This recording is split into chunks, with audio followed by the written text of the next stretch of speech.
Hello and welcome to the third and final round of the Vodacom Championship Reloaded here at Huddle Park Golf and Recreation.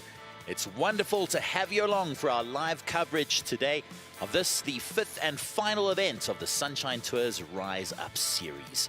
We've been treated to some spectacular golf over the first four events, and the fifth one has not been any different. Really been wonderful to see the professionals take on Huddle Park Golf and Recreation. But let's have a look at what they got up to earlier on in the series. Despite a stiff breeze persisting for most of the day, scoring was excellent in round one of the Vodacom Championship Reloaded. Almost 3/4 of the 107 golfers that teed off on Wednesday here at Huddle Park posted rounds of better than par. But it was Daniel van Tonder who was a cut above the rest. Already a two-time winner on the Sunshine Tour's Rise Up series, van Tonder seized the outright lead thanks to a stunning 9 under par 63. Yeah, no, very happy. Played simple golf again. I mean, the driver gave myself chances to hit my wedges and stuff close to the pins. Made one bogey in the par 3 where I hit myself over the green and quite far. Just missed the par putt, but after that made a few birdies and 2 eagles, so yeah, quite happy. Van Tonder leads by 1 over playing partner Louis de Jager. He reeled off 6 birdies and an eagle in an 8 under par 64. Yeah, real happy. I think we should 8 under any day. You're real pleased. It was quite windy out there today, but took advantage of the whole downwind holes and holes into the wind. Just kept it steady. Christian Basson joined de Jager in a share of second place. He was lucky to even make his tee time on Wednesday, let alone post the second best round of the day. There was an accident on the highway this morning and we got stuck, and luckily Google Maps saved us. We had a bit of a detour on the last minute and I got here at 7 o'clock, 20 minutes before. The adrenaline was going quite high, so I just took that into the round, but yeah, I just tried to calm down a little bit from all the rush trying to get here. 3 golfers in Musi Natunswi, Jacques Blau and Malcolm Mitchell moved into a share of 4th place after carding 7 under par 65s. Jaden Shaper eagled 3 of the 4 par 5s en route to a 6 under 66. He's solo 7th. Score big with a 130 gig SIM-only data plan for just 399 Rand per month. Go in store or visit online. Red Hot Deals. Vodacom. The start of round 2 of the Vodacom Championship Reloaded was delayed by an hour on Thursday morning due to a storm in the area. When play did resume here at Huddle Park, it was Daniel van Tonder who again dominated proceedings. He's on course to become the first man in over 2 years to win back-to-back Sunshine Tour titles. He registered 2 birdies and 2 eagles in a flawless 6 under par 66 to get to 15 under. I played well. Missed a couple of birdies out there, but made 2 eagles, 2 birdies, but gave myself a few chances and just missed a few, but I'm still happy. Van Tonder heads into Friday's final round with a 3-shot lead over Jacques Blau. Despite the delay, Blau quickly settled into a rhythm, carding a 5 under par 67. I'm rolling it really nicely, and actually my iron play is pretty good as well. I'm not hitting as many fairways as I wanted to, but it is really, really hard to hit fairways here. But definitely getting them close and rolling in some putts. Adilson de Silva posted the second best round of the week, a bogey-free 8 under par 64. I felt like I hit the ball good. Today I think I just putted better.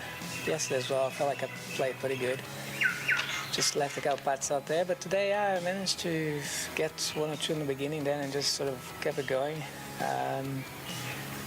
Also the wind is probably a little bit less than yesterday, a little bit less cold as well. So yeah, that makes quite a big difference when it's slightly warmer. He's on 11 under and tied 3rd alongside Malcolm Mitchell. He backed up his opening 65 with a 68 on Thursday. Yeah, this morning was very tough. With that delay, it always puts like a bit of a dampener on everything. And then the wind just came through, and yeah, it wasn't easy that first 9. 6 golfers are a further shot back in a tie for 5th on 10 under par. Amongst them, Anton Haig, who produced the joint lowest round of the week, a 9 under par 63.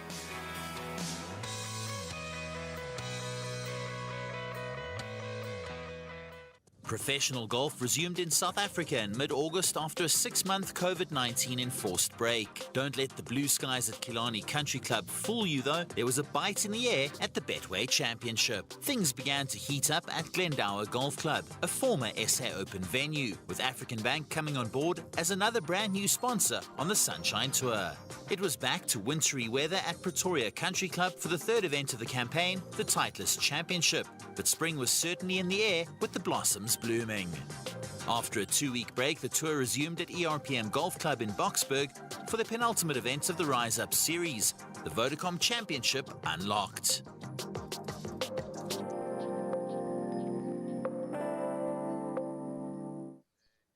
We've been to some wonderful courses during the Rise Up series, and we're at another one today, Huddle Park Golf and Recreation, for the 5th and final event of the Sunshine Tour's Rise Up series, the Vodacom Championship Reloaded.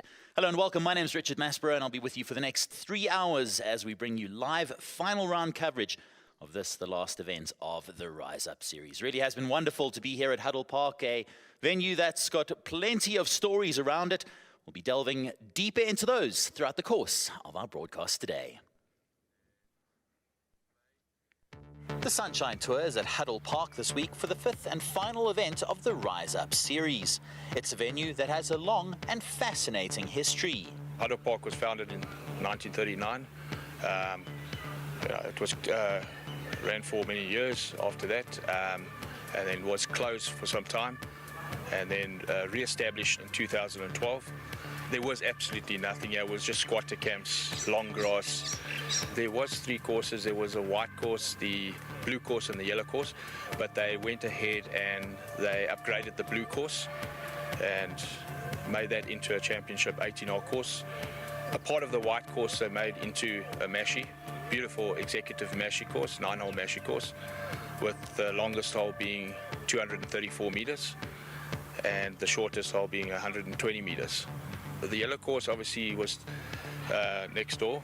They've bought housing estate on the yellow course, so that's taken over there on that side. It's not a course the professionals have much experience of, but despite this, many of them have been pleasantly surprised by what they've found at Huddle Park. It was the first time I'm playing Huddle Park, and around the greens are very nice. It's obviously still winter golf and it's a bit dry, but actually I'm enjoying the course. It's a real fun course to play.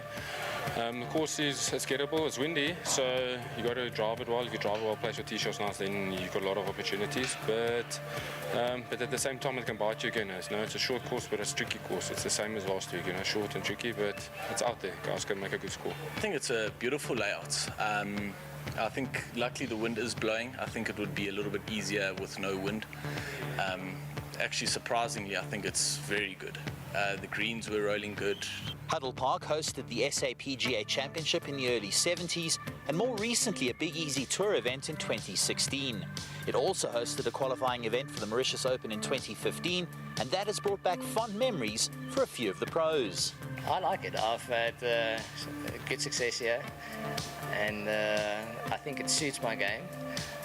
The venue itself, I know they've sort of revamped it in the last 5 years, and I think it's got great potential. I think it's going to be a good venue in the future.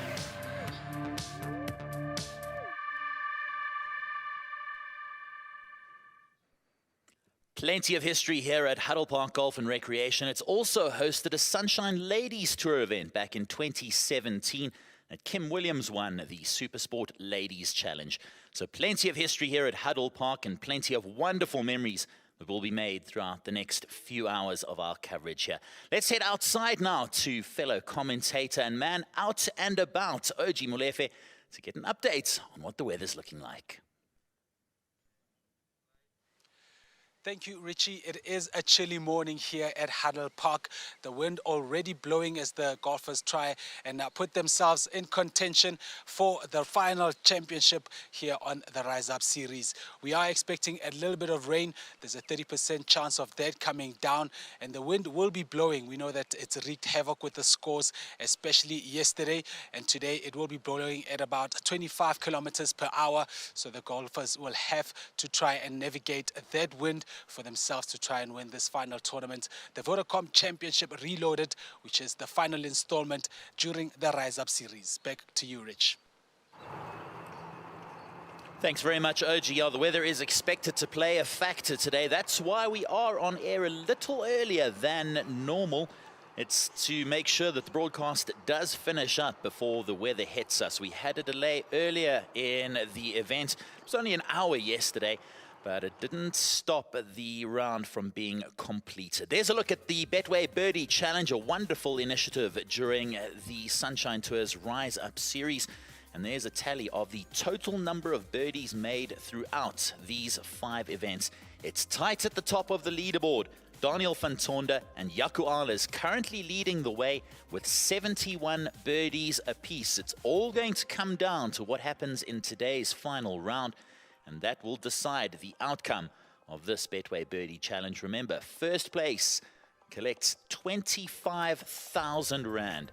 So a massive incentive. And well done to Betway for not only coming on board and supporting the first event of this Rise Up series, the Betway Championship, but also the Birdie Challenge. There's a look at how things stand at the moment here at Huddle Park Golf and Recreation. It is Daniel van Tonder who has extended his overnight advantage of 3 shots to 4. 3 under on his round today and 18 under in total. A dominant performance from him as he leads by 4 over Jaco Alers, Clayton Mansfield, Adilson de Silva, and Jacques Blau. They're all on 14 under and in hot pursuit of our leader, Daniel van Tonder. A look a little further down the leaderboard there. Christian Basson, who got off to such a fast start in round 1, is still there and thereabouts on 11 under par with a whole bunch of golfers. Amongst them, Jaden Shaper and Louis de Jager, who we also heard from after the first round. Looking further down the leaderboard, Anton Haig, not quite the sparkling round he had yesterday. A course record equaling 63 for Haig. That's elevated him to 10 under par, but through 7 holes today, only managed to get round in level. And will certainly be hoping for a few more birdies as he moves towards the end of the front 9. Little further down the leaderboard there, Keith Horn, who we've seen throughout the course of the Rise Up series get in the mix. Hasn't been the week he would have hoped for. 1 under on his round today through 5 holes and 5 under in total.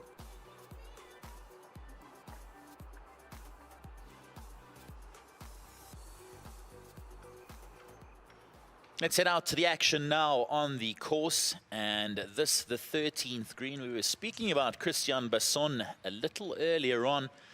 Got stuck in a bit of traffic on his way to the course in round 1, but fortunately managed to get in time, and a good start for him.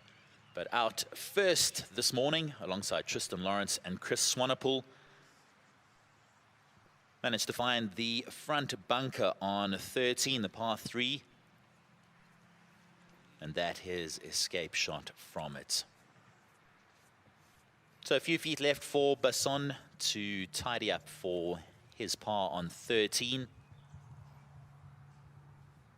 And there is 2 playing partners today, Tristan Lawrence and Chris Swanepoel.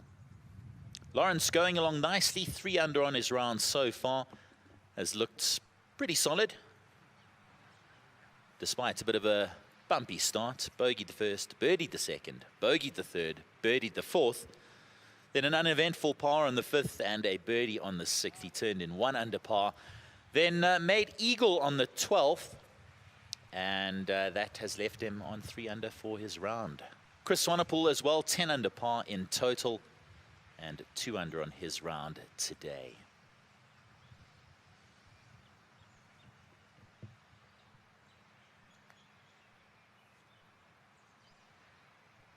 Lengthy birdie putt for Swanepoel. It is going back up the hill. Most of the greens here at Huddle Park slope from back to front.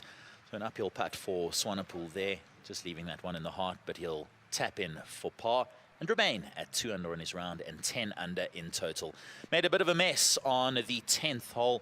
Double drop there, and that slowed his progress slightly, but bounced back with a birdie on 12 and a par here on 13. 10 under par for Chris Swanepoel.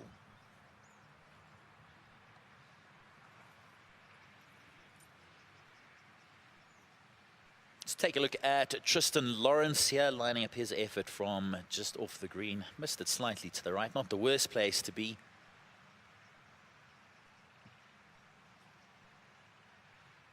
The 13th, par 3, 157 meters up the hill. Slight elevation change, only a few meters in it. And he leaked this one just right. Feeding off the left, not giving it enough. The greens are slightly slower today than they have been throughout the course of the week. That largely due to the weather conditions. There's been a bit of rain around, certainly heavier weather, and that showed the way the guys are putting today. But all in all, the greens running absolutely superbly here at Huddle Park Golf and Recreation.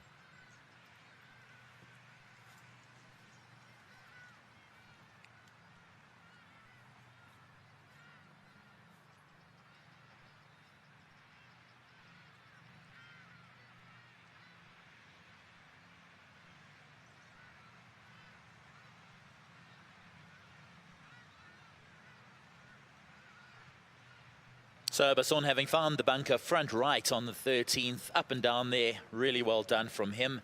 And he remains at 3 under on his round today. 11 under in total, that after opening with a 64, followed it up with a 72 yesterday.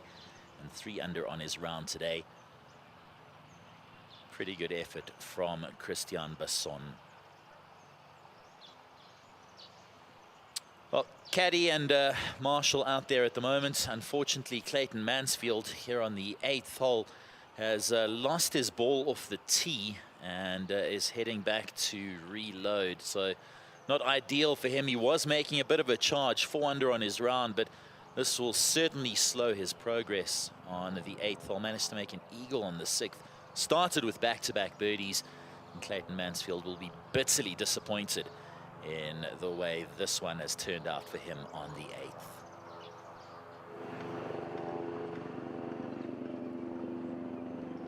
So Clayton Mansfield almost certain to drop a shot, if not 2.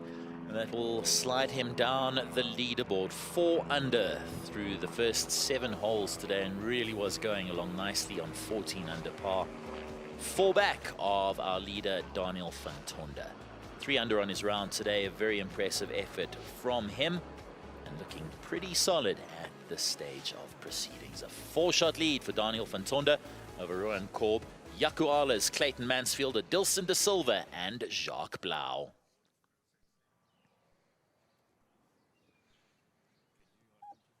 Here's the 17th hole now, the par 3, and match number 15. Paul Boshoff, Keith Horn, and Albert Venter.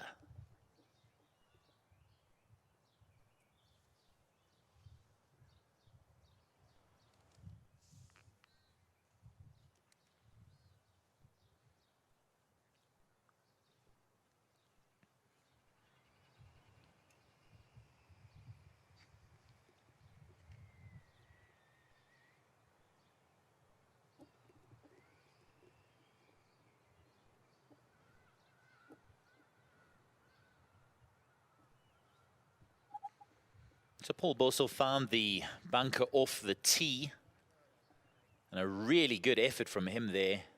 Should be a fairly straightforward par for Boshoff. 17 playing 153 meters, the pin 9 on and 7 from the left, so certainly accessible. Don't want to miss it left, and Boshoff made sure of that. Missed right, that is the spot to go. Left is pretty much dead, but right, you've still got a chance. Looks like 2 pretty good shots in there from Albert Venter and Keith Horn. And they should both have decent looks at birdies here.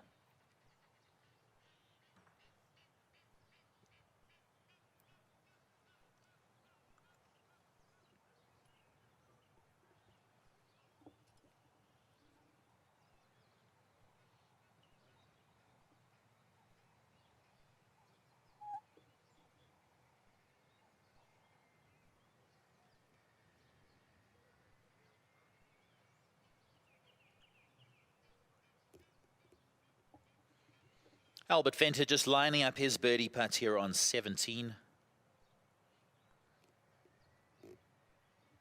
Again, green sloping from back to front. And this is a slightly uphill effort for him. Should turn slightly to the right. Pace key for him. Been a pretty good start so far. Very steady, 4 pars through the first 4 holes. Eagled the 14th, and it's to par the 15th and the birdie on 16. Now for a birdie on 17. Just drifts slightly away from him. So tricky to marry pace and line on these greens. It is uphill, but you don't want to leave yourself a little tricky one coming back down the hill. And a relatively straightforward par there for Albert Venter on 17. Jaco Alers has found the bunker on 8. Trying to get up and down. Not an ideal spot. He was in the bunker there. Didn't look to be the best of lies for Jaco Alers. And he's left himself a bit of work to do there.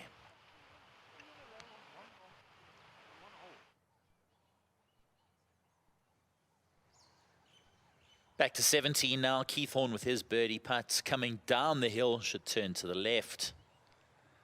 And well judged by Keith Horn. Really nice birdie there. It's been knocking on the door throughout the Rise Up series as Keith Horn, but as you can see, it has been a frustrating campaign for him. Just not enough of those putts dropping. And unfortunately, frustrating overall. However, he's 1 under, heading to 17, 2 under in total now, and 5 under for the championship. Stay connected to the Vodacom Bulls family. Download the Vodacom Bulls app on Google Play or the App Store today. Grey skies here at Huddle Park Golf and Recreation for the 3rd and final round of the Vodacom Championship Reloaded, the 5th and final event of the Sunshine Tours Rise Up series. Weather conditions not ideal today, slightly cool. And a bit of a breeze around, but as you can see from the top of the trees, nothing like what we saw last week at ERPM Golf Club. Little bit of rain expected later on today, and hopefully we get through proceedings without that interrupting our coverage. Anton Haig here on the 9th. That is 3rd shot. The par 5s here at Huddle Park are gettable. The guys have to cash in on them, and Haig's left himself with a bit of work to do there if he's to make birdie here on 9. Such an impressive round from him yesterday. A 63. That's the joint course record, along with Rourke van der Spey, who carded that round in 2015 at the Mauritius Open qualifier. And Jason Froneman, who also shot a 63 in the 2016 Big Easy Tour event that was held here. It was playing a par 70 back then, so it just makes it all the more impressive for what Anton Haig did yesterday. Louis De Jager here, long on 9. And see on the bag next to him, Zach Rasejo, who's worked with some of the biggest South African golfers. Good effort from Louis De Jager. Of course, Zach on the bag for Louis Oosthuizen when he won the Open Championship in 2010. Also worked with Brandon Grace and Christian Besaidenout, and now on the bag of Louis De Jager. So De Jager there with a good opportunity for birdie on the 9th hole, as he looks to turn in a few under par. Out to the 14th now, the par 5 down the hill. Certainly a good opportunity for the pros to score here. Don't need to hit driver off the tee. A lot of them opting for a 3-wood, even a 5-wood is enough to get to the bunker on 14. About 255, 260. Looks like Tristan Lawrence hit it about 261. Seems to be slightly just over the bunker there. And that'll leave him around 170, 180 into the green from there.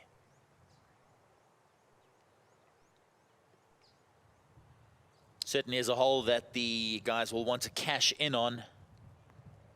Plenty of scoring opportunities on the par 5s here at Huddle Park. Lengthy putt there for Eagle for Lawrence. But still an opportunity. Christian Besson having a few issues with the tree there.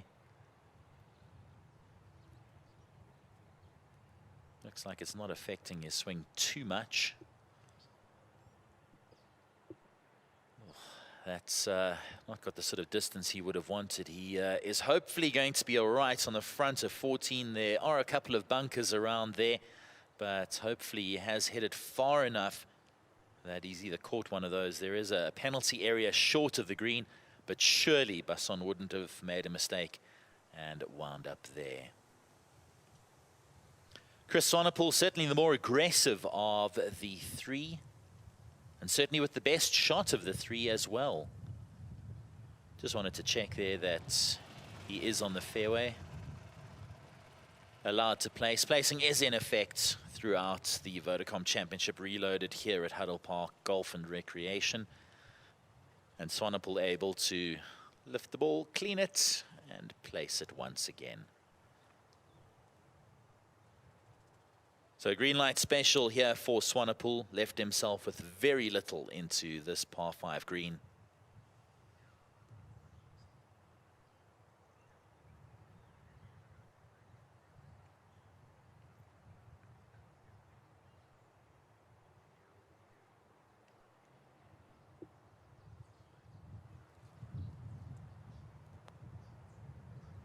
Oh, unbelievable shot from Chris Swanepoel.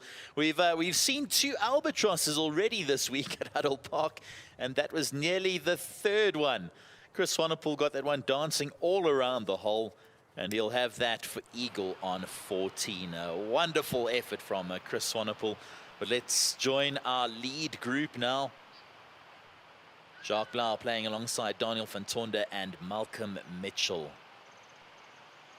Blau's left himself in the ideal position here with his second into the 8th. Tricky hole, number of ways that you can play it. You can either be super aggressive off the tee, try and cut a bit of the corner off, maybe hang back a bit and leave yourself with a full shot into this green. And it looks like Blau has done the latter. Currently 3 under on his round today. Really has been solid all week. Not a dropped shot yet. Birdied the 2nd, birdied the 6th, birdied the 7th, and now looking for a close iron shot on the 8th. Now a really good effort from Jacques Blau, and he'll have a great opportunity for another birdie, his 4th of the round, as he looks to apply all the pressure on our leader Daniel van Tonder. You can't see him in that shot, but we can see his caddy, his wife Abby. And Van Tonder has been slightly more aggressive, tried to take off a bit more of that corner. And trying to manufacture a shot there on 8. And it's to find the front edge of the green. That's not the worst result from Van Tonder where he was. Managed to avoid the bunkers at least. If you find yourself in that trap, short and right can leave you with a nasty long bunker shot to a pin that is on the back left.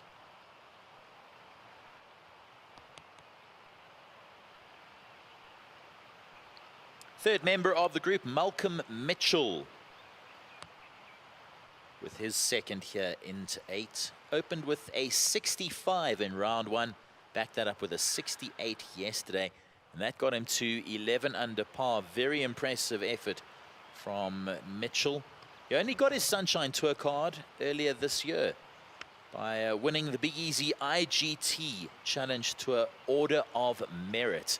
Was phenomenal throughout the campaign last season. Played 16 of 19 events, 12 top 10s, and a couple of wins as well. Very impressive golfer, and has certainly turned on the style this week. Been a bit of a slow start today, though, only 1 under through 7 holes. Just a solitary birdie on the par 5 6th. But a few more coming in here. Certainly at 8, and most definitely at 9, the par 5, to wrap up the front 9 here at Huddle Park.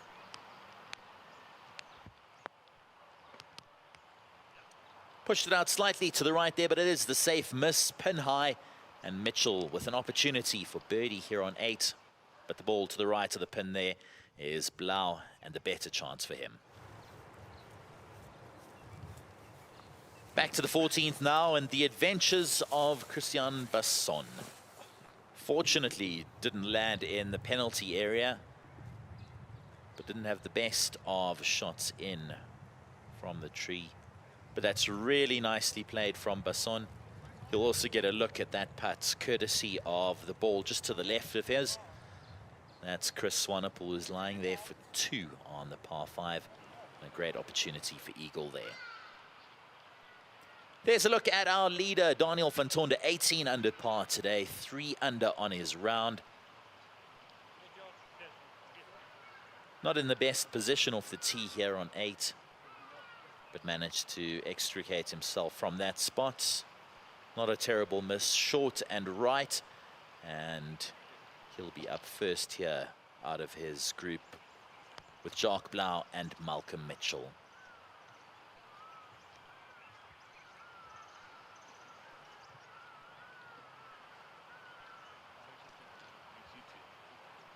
Placing in effect, so van Tonder looking for a good spot to put that one down. 1 club length, so getting out the longest club in the bag makes sense.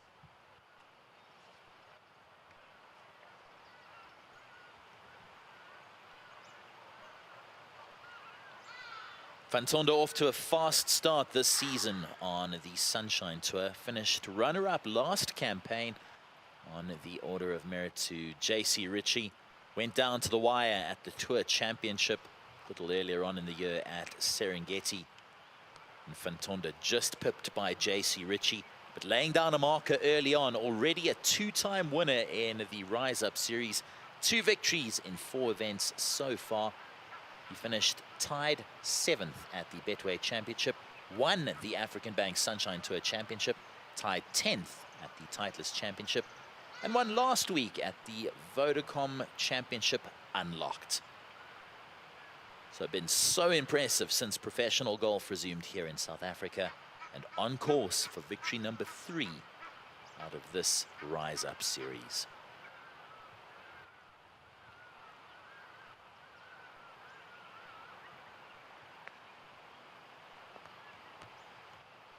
Got the wedge out. Nicely judged. Foot or 2 for the tap-in par there for Van Tonder, as he will most likely remain at 3 under. Chris Swanepoel here having almost holed out for albatross on the 14th. With a good look for eagle here.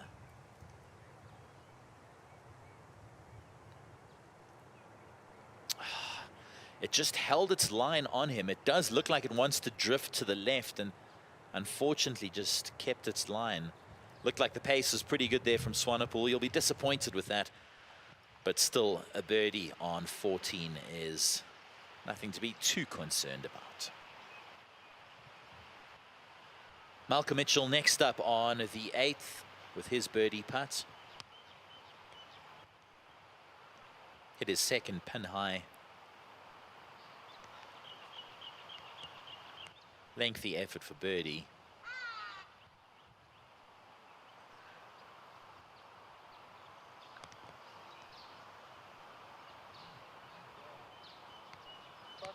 Great speed, just once again held its line. The greens didn't seem to be doing too much. And Mitchell with the tap-in par there. So Mitchell remains at 1 under on his round today, 12 under for the championship, and that good enough for a share of 6th.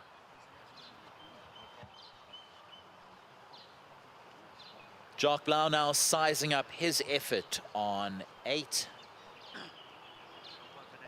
Really good start for him. Birdied the 2nd hole and then birdied 6 and 7. So this for 3 in a row for Blau, to close the gap to just 2 with Van Tonder.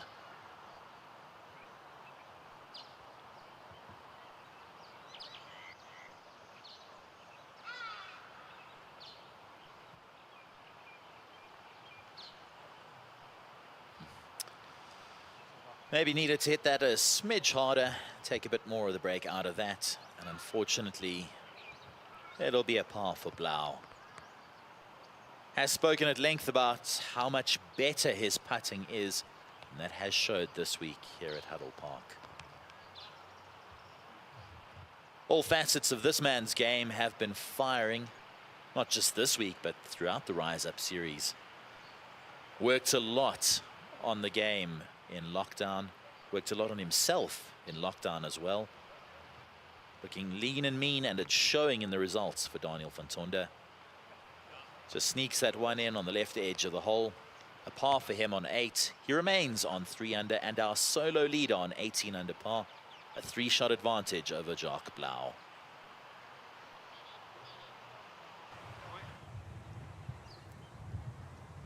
Ahead to the 9th now, Clayton Mansfield in the group ahead. Good drive away for him, and this is second into the par 5.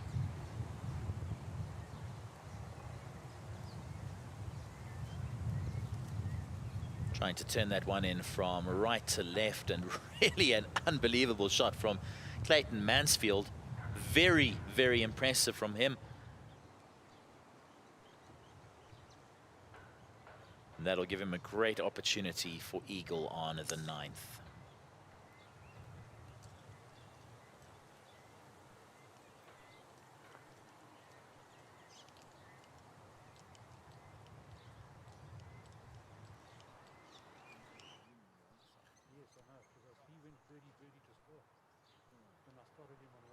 That was a little earlier. Clayton Mansfield, you can see his ball in picture there. Really impressive effort from him, and that a great opportunity for eagle. Adilson de Silva here, not the longest in the game, and you wouldn't expect him to be either. Certainly not at his age. 48 years young now is Adilson de Silva. Laid up, will want to wedge this one close. Will have wanted to wedge it a little closer than that, but still an opportunity for birdie on the 9th from Adilson de Silva. Third member of that group, of course, Jaco Alers. Also in with the shout of taking the victory today. But that not the best of places to miss for Alers. Short-sided himself. Found the bunker to the left of the 9th green. And not ideal for him there.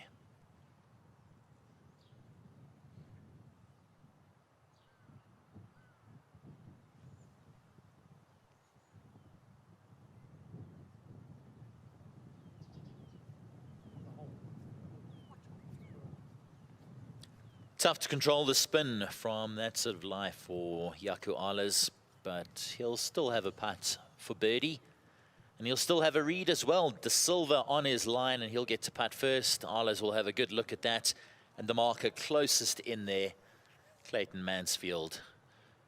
Great response from Mansfield. Made a bit of a mess of the 8th hole, having opened with back-to-back birdies and then an eagle on the 6th. Gave that away on the 8th. 1 under on his round at the moment, but an opportunity for another eagle, his second of the front 9. And that would certainly vault him up the leaderboard. Send him up to a share of 5th place with Jaco Alers if he is to roll that one in. Adilson de Silva, though, surveying this one from every angle possible.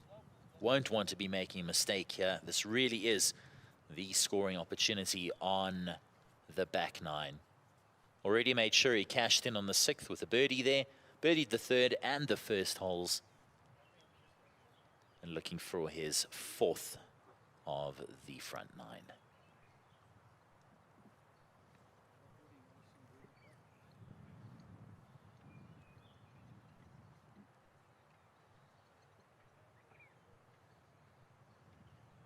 Been such a solid campaigner over the years, has Adilson de Silva. 13 victories, played 370 events, and bagged 103 top 10s in those events.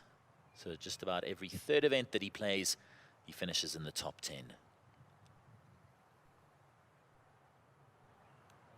Yeah, he'll be a little disappointed with that, just drifting off to the left at the end, and we'll tap that in for a par. Adilson de Silva, 3 under on the front 9, 14 under in total, and currently good enough for a share of 3rd place.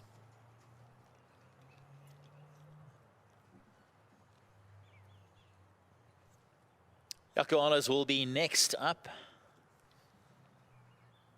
You will have had a good look at what Adilson de Silva's shot did there. Just drifted slightly to the left at the end. But so tricky with this one. Don't want to be too aggressive with it. You also want to make sure that you give yourself a good opportunity.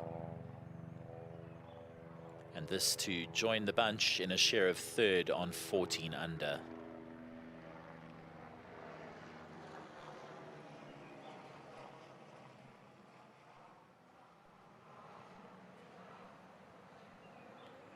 Yeah, well done. He thought about that for a second, looked like it wouldn't turn in at the end, but eventually did. And Jaco Ala's 4 birdies on the front 9, and nicely done from him.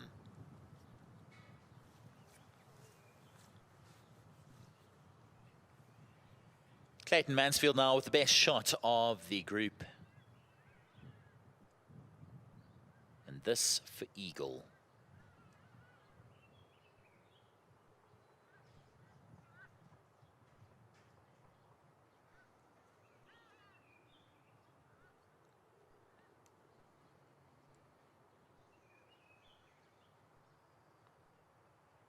So having made a mess of 8, Mansfield bounces back with an eagle on 9, and he gets to 3 under at the turn and 13 under in total. That good enough for a share of 5th.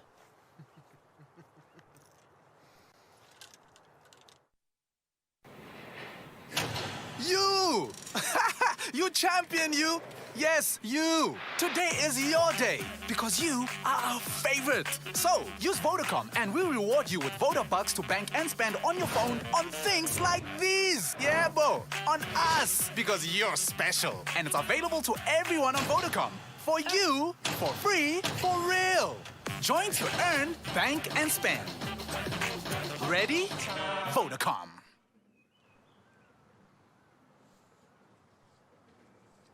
It's the third and final round of the Vodacom Championship Reloaded here at Huddle Park Golf and Recreation.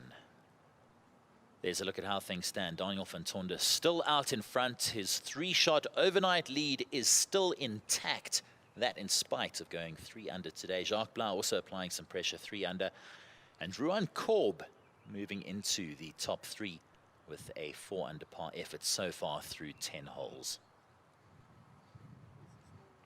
The 9th, certainly a scoring opportunity, and it looks like good drives away by all 3 of them. Looks like Blau first to go, furthest away from them. Looks like he's got a slightly longer club in hand than we are used to seeing with the guys here on 9. Looks like maybe a hybrid or even a fairway metal, but certainly more needed than we have seen in the first 2 rounds. We're looking to swing this one in from right to left. Left is no good. We saw from Jaco Ala's a little earlier on. You don't want to be in that bunker. My goodness, I think he's overcooked that. And that is not where you want to be.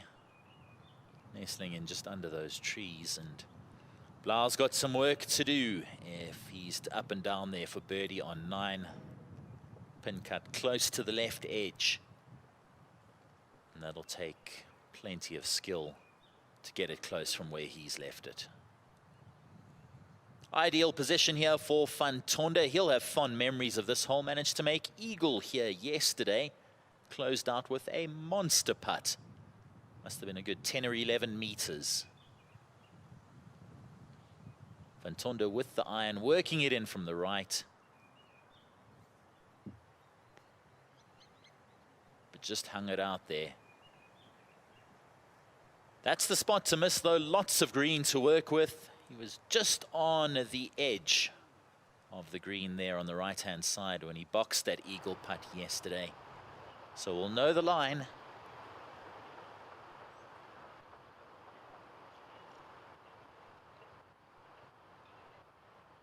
Malcolm Mitchell, the 3rd and last member of the group, with his 2nd into 9.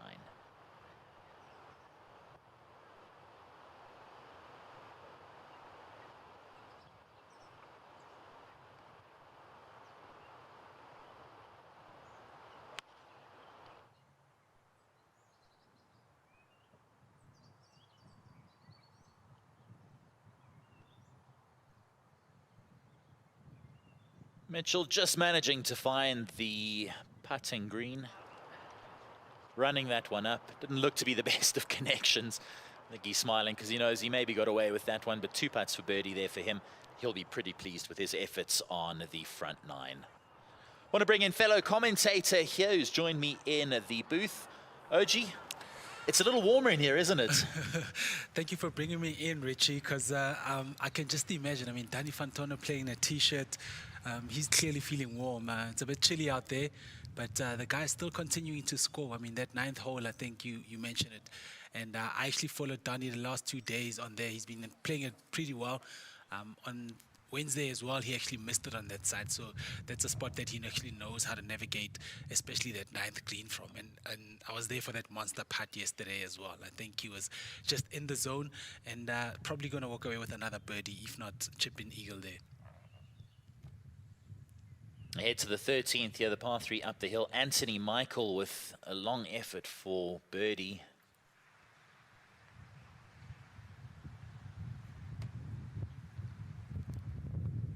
Left that way. Short greens to be slightly slower today. Don't look to be running as rapidly as they have the last few days. I guess that's due to the weather. We've had a bit of rain over the last day or two and things slowing down a little bit here at Huddle Park. They definitely caught a few guys, you know, yesterday because they couldn't quite get the speed. You know, some of them a little bit thicker than the others, and I think they've gotten a little bit quicker as the days go by. But with the cold weather and the rain, the little bit of rain we had yesterday, they're definitely not playing as they did on Wednesday. Out to the 14th now, Rupert Kaminsky with his second shot. Really a green light special here on the par 5. Driver not necessarily needed off the tee. You're looking at about 265, 270 to cover that bunker. That's about what Rupert has hit. We saw a little earlier on Chris Swanepoel almost holding out for albatross here. The guy is certainly firing at this pin. 15 on 6 from the right. Kaminsky just looking to work that in from left to right. It's a safe miss, pin high. Yeah. And putt across the green for eagle for him.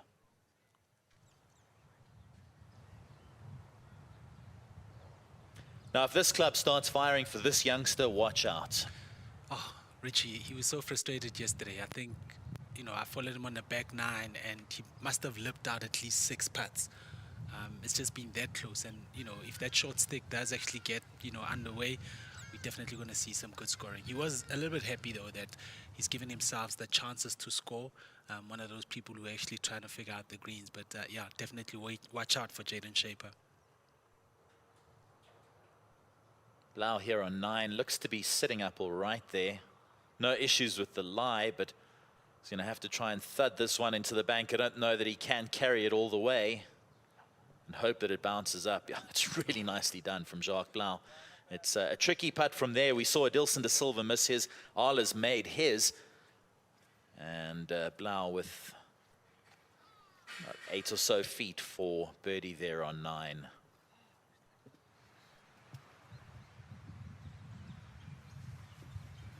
Shaper tapping in for par there on 13.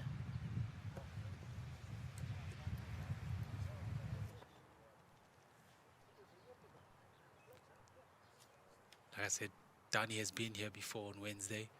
Will know how to play this chip. And he's got quite a bit of green to work with as well, so he can definitely attack this one.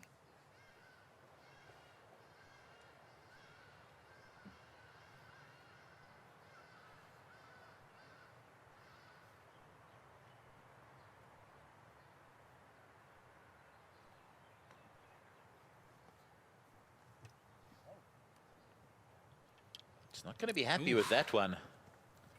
Thought he might have been slightly more aggressive, but it does slope away from him there, and maybe you don't want to get too aggressive with it and get carried away there. But still an opportunity for Fantonda for birdie. Malcolm Mitchell managed to just find the front edge of the green here on 9, and he has got a monster putt as well.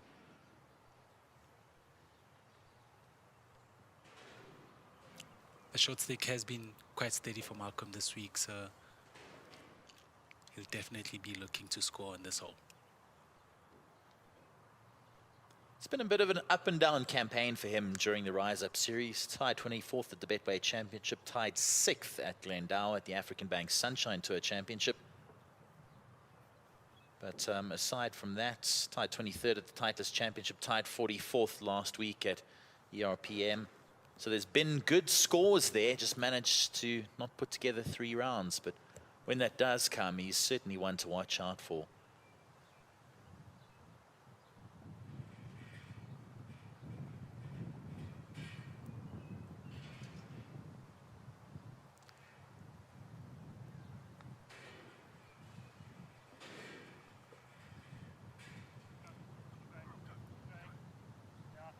Good effort. Really nicely done from Mitchell. Just a foot or so left to tap in for birdie there on 9. And Mitchell should get it to 13 under, 2 under on his round today.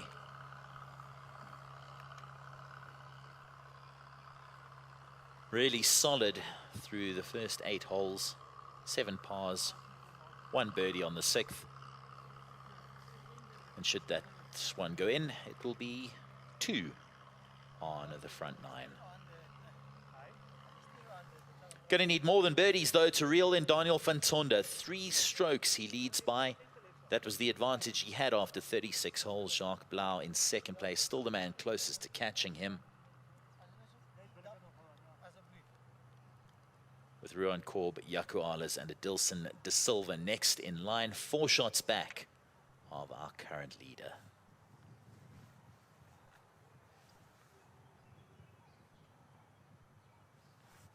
Blau for birdie here on 9.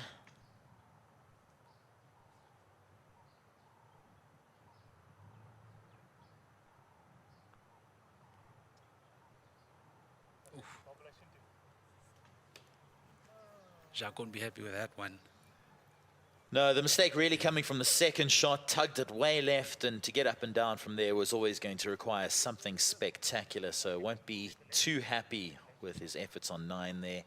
The par 5's really the scoring holes here at Huddle Park, and Blau not cashing in there. He knows it, and he knows that if this man knocks this one in as well, it's a 2-shot swing.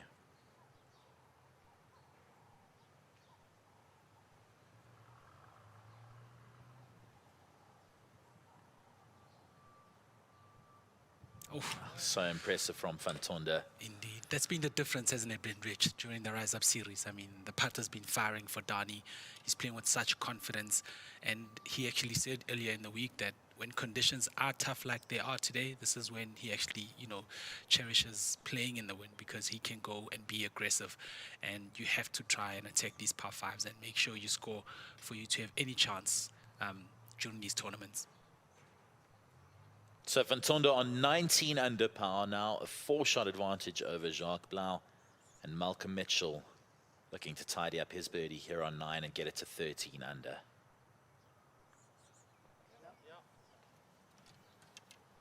Nicely done for Mitchell. He'll turn in 2 under, 13 under par in total, and that good enough for a share of 6th place. But plenty of birdies and even an eagle thrown in for good measure is what's needed on the back nine if they're to put any pressure on our current leader, Daniel van Tonder. Back out to 14 now, Rupert Kaminski with an eagle attempt here, coming across the green. Should turn slightly to the right. Great speed from him, and didn't miss by much.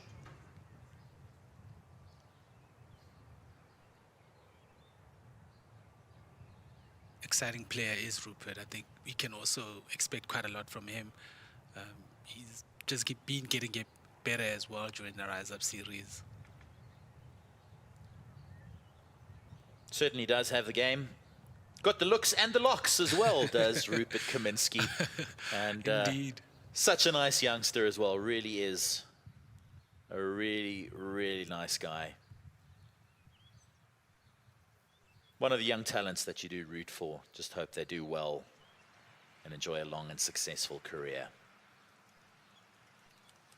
Back to the 13th now, the par 3 up the hill, playing 159 meters, only 157-ish, but slightly uphill.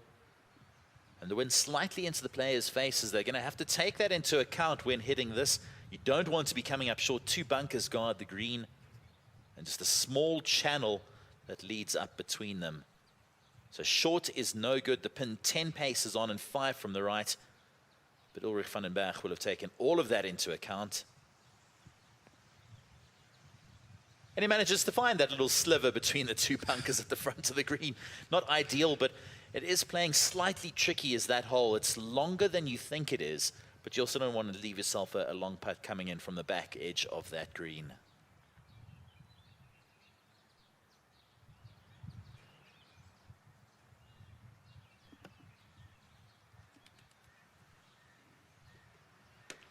Derek Peters even changing clubs there. Might have seen what Ulrich did, not finding the green, probably clubbing up as well, considering the wind that's blowing up there, Richie. So good to see Derek Peterson doing well. Rounds of 67 and 68 from him. Only 1 under today, but really has been a strong showing from him. But that's not the ideal miss.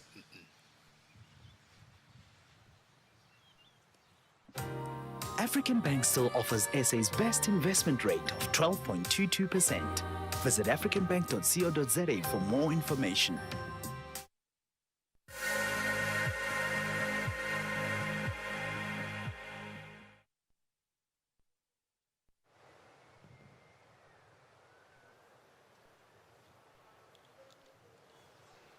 Christian Bassonu got off to a flying start this week. Looking to wrap things up on his round. Finish with a flourish. And on 16, certainly a scoring opportunity here for the professionals. This par 5 is played downwind for the week. And it's provided plenty of excitement. Plenty of eagles. And the guys really cashing in here. Tristan Lawrence, Chris Swanepoel and Christian Basson. First group out this morning at 7 o'clock. 2T start, remember. We are trying to get done before the weather hits us today. OG, you were out there a little bit earlier on. It's looking a little gloomy. Not quite as bright as we have had for the first 2 days. I mean, Rich, this week we've been watching the weather quite closely. We know there was a warning on Wednesday for an expected thunderstorm. It didn't come, thankfully, and it was a little bit warmer. Yesterday as well, players were, in their t-shirt. You see the sleeves have come out today because it is a little bit chilly. 2T starts so we can try and finish in time before the heavens open. Yeah, a lot for the players to consider in these conditions as well today. Tristan Lawrence with his birdie on 16. Much expected of this man as well. Thought the win in Stellenbosch last season might have really kicked him forward and propelled him to another couple of victories, but hasn't been the case yet, but certainly has the game. He came close quite a few times last season as well. Just needs to close out a bit more.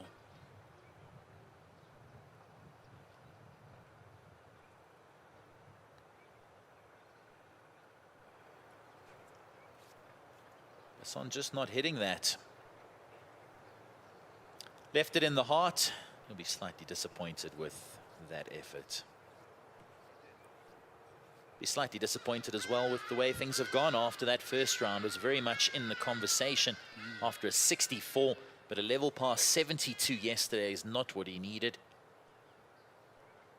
A few under par and he might have been part of the lead groups.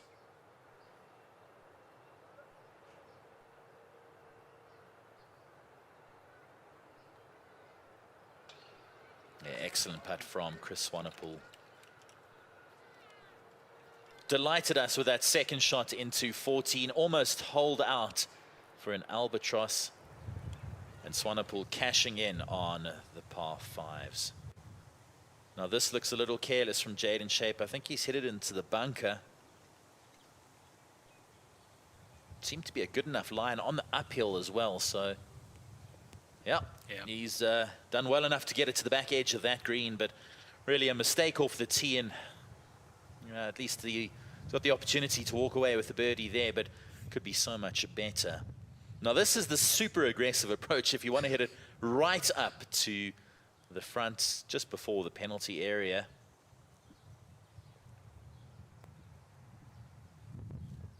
That'll leave you with a shortish iron into the 14th.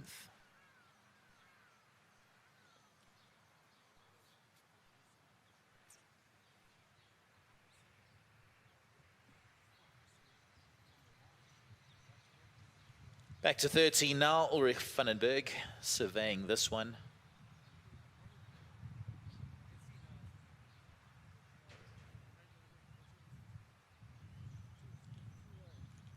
Difficult to tell what this one is doing up the hill. Should go slightly to the right. But so tricky. A lot of subtle breaks here at Huddle Park, and that's really thrown the pros off their game this week.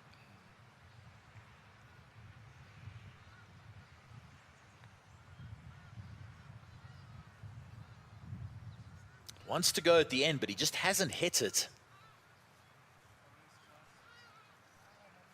And again, this hole proving to be slightly trickier than the pros expect. Normally a stroke 11 for members, so OG, you and I should have no problem with that hole. Yeah, Richie, listen, I've had nightmares on that hole. So stroke 11, we should be celebrating, but my memories of it are not that great. So A lot of places where things can go wrong. There are a lot of places where things can go wrong here on 17 as well. Left is also no good here. The guys should be steering clear of that. And that's a safe miss from Chris Swanepoel, playing 153 meters today. The wind slightly into, but you can see from the flag, it's not doing much. You really need to be looking at the treetops here at Huddle Park. The flags are well sheltered and well protected, but just above the tree line, it's pretty breezy out there. I played with Musiwale at Soweto Country Club a few weeks ago, Rich, and his game definitely improving, but he's not going to be happy with that sort of putting. There was the problem yesterday as well. He got himself into chances to score, but he will consider that a definite missed opportunity. Yeah, a little disappointed with that. But certainly showing signs, been really impressive this week as well. Seems to have found something here. Opened with a 65 and then followed that up with a 70. So Musi looking very good here at Huddle Park. Derek Peterson here to tidy up for par.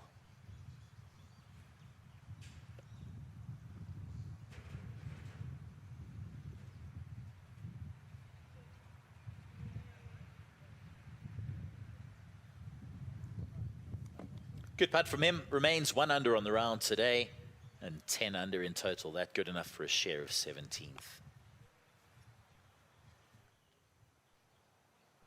Ahead to 17 now, Tristan Lawrence. Working that one in from right to left. Certainly the way to get at this hole. Bit better than Swanepoel's effort. You can just see on the front edge of the green there. But also maybe not enough club.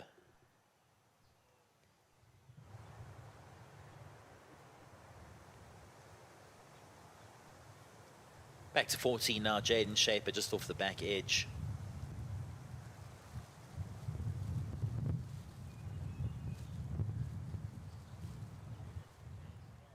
Really good effort from him, just misses slightly left, and he'll tap that in for a birdie. Jaden just looking for 3 rounds, been so solid throughout the Rise Up series, but maybe just unable to put together 3 rounds that will almost certainly take him to victory. You've got to feel that the win is just around the corner for him. I mean, Richie, if we look at the remarkable amateur career he's got, and he started the year so well at the SA Open, that we thought he would kick on. Speaking to him earlier yesterday, he said the problem obviously was with, the lockdown and having to stop, and he hasn't been able to work with his coach as well, who's over in America at the moment. So once he comes back, they'll then sit and try iron out some of the mistakes he's sort of found during the Rise Up series, and hopefully they'll put together a plan that will help him to actually kick on, working towards next year. He's looking to go play a few Challenge Tour events as well, and hopefully some European Tour events as well, to try and get him to that level where we know he can actually play. Certainly doesn't look to be too much wrong with his game at this stage. Maybe just the putting that could do with a bit of work, and maybe just a few putts to drop. That will certainly help for Jaden Shaper. It's the final round of the Vodacom Championship Reloaded. We're live at Huddle Park Golf and Recreation. Plenty more to come today during our coverage. You! You champion, you! Yes, you! Today is your day because you are our favorite. So, use Vodacom and we'll reward you with Vodabucks to bank and spend on your phone on things like these. Yeah, Bo! On us! Because you're special. And it's available to everyone on Vodacom. For you, for free, for real. Join to earn, bank, and spend. Ready? Vodacom. Back at Huddle Park Golf and Recreation, there's a look at how things stand. Our lead group is through 9 holes now, and it's Daniel Fantonda with a 4-shot advantage over Jacques Blauw. 4 under on his round today is Fantonda, 3 under is Blauw, and the group closest to catching them, Ruan Korb, Jaco Ahlers, and Dilson De Silva, all of them on 14 under.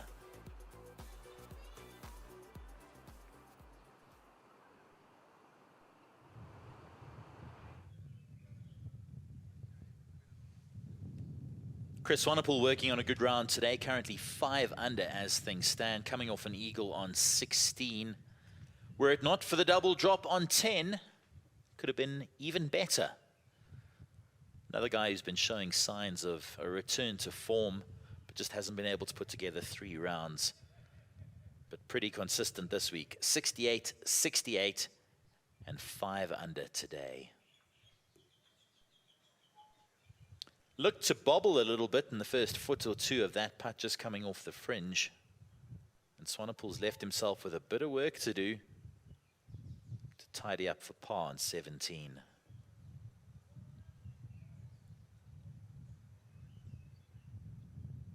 One of the great characters of the Sunshine Tour. Loves the bushveld, loves the braai.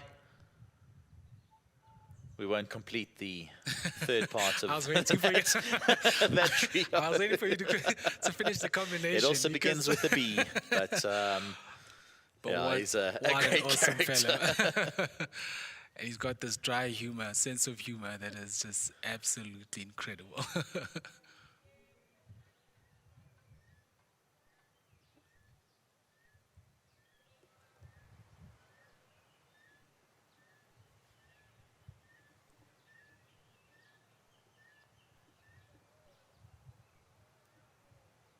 Just drifting off to the left there for Tristan Lawrence.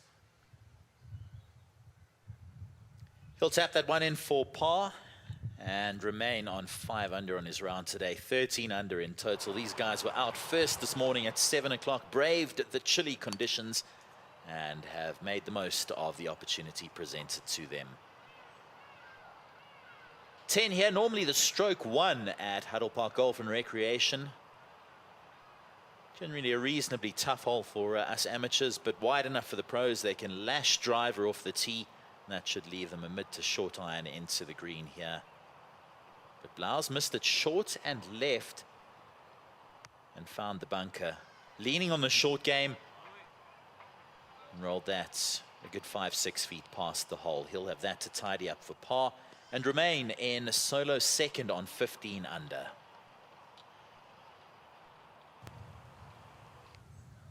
Ruan Korb's also been making a move today, 4 under on his round today and 14 under in total. Again, these bunkers are treacherous and you don't want to be leaving yourself short here on 13.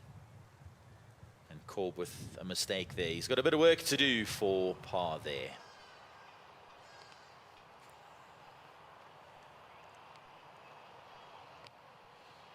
Rich, I spoke to Danny Fantone yesterday. One thing I found interesting that he spoke about is that he's been doing a bit of boxing training. And maybe explains why he's so aggressive. But and so he was telling me just how punching techniques and especially with driver and long irons, how it's actually helped his game, which is pretty interesting. Yeah, he's made the most of lockdown. You look at guys who've done things during lockdown, and he's certainly one of them. Lost a lot of weight, swears by intermittent fasting, and has managed to drop a few kilos. And as you mentioned with the boxing, has picked up a few kilos of muscle, looking really strong, looking really good at this stage as Fantonda. And it's shown in the way he's gone about things in the Rise Up series. He hit the ground running, generally starts the season well. I mean, if you look at what he did last campaign, won the first event out in Zambia, and really rode that momentum for most of the campaign. Challenged for the Order of Merit, just missed out eventually, but definitely shown that last season was not a fluke. He's already got 2 wins on the Rise Up series and looking good for a 3rd one as well. Already got 2 runner-up finishes on the Order of Merit as well. He managed to finish runner-up in 2014 and again last season as well. So much does come with that Order of Merit title entry into the WGC events, major championships. There's a lot of perks that the winner of the Order of Merit does manage to get, as well as entry into the Nedbank Golf Challenge, which is always one that the South Africans love to take part in. Absolutely, and it was quite amazing to see JC Ritchie taking part at the US Open. Brought a lot of pride to the South Africans, and I think it's something that will inspire the rest of the players that are playing on the Sunshine Tour to try and go for that Order of Merit because of all those perks that it comes with.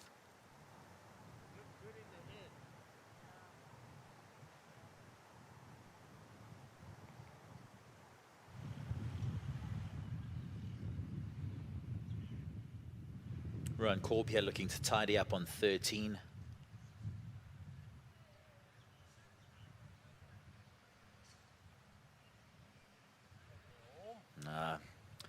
The mistake was made off the tee, finding that bunker short and right, and that's cost Korb a shot. You can see the disappointment there. Shouldn't be dropping a shot there. And Korb slides back to 13 under and a share of 6th place. Clayton Mansfield here, the second last group out. A birdie putt on 11. Just drifts by. The tee way back on 11, hole playing slightly tougher than it has throughout the course of the week. Not too many opportunities to score there for the pros. No issues there on 10 for Fantonda. He remains on 19 under, 4 under on his round today. Really has been flawless so far from what we've seen of him. Book ended the front 9 with birdies and an eagle on the 6th hole. And Fantonda looking completely untroubled there. Nobody putting any pressure on him. His 3-shot overnight advantage is now 4. And Jacques Blau closest to catching him, but he's still got some work to do to stay at 3 under.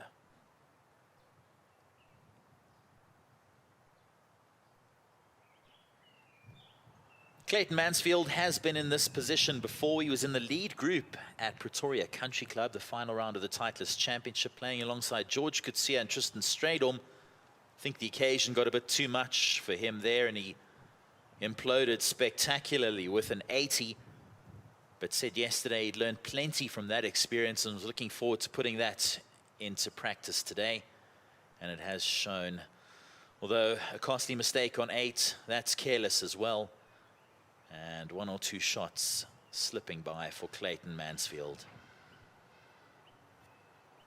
He drops to 12 under par.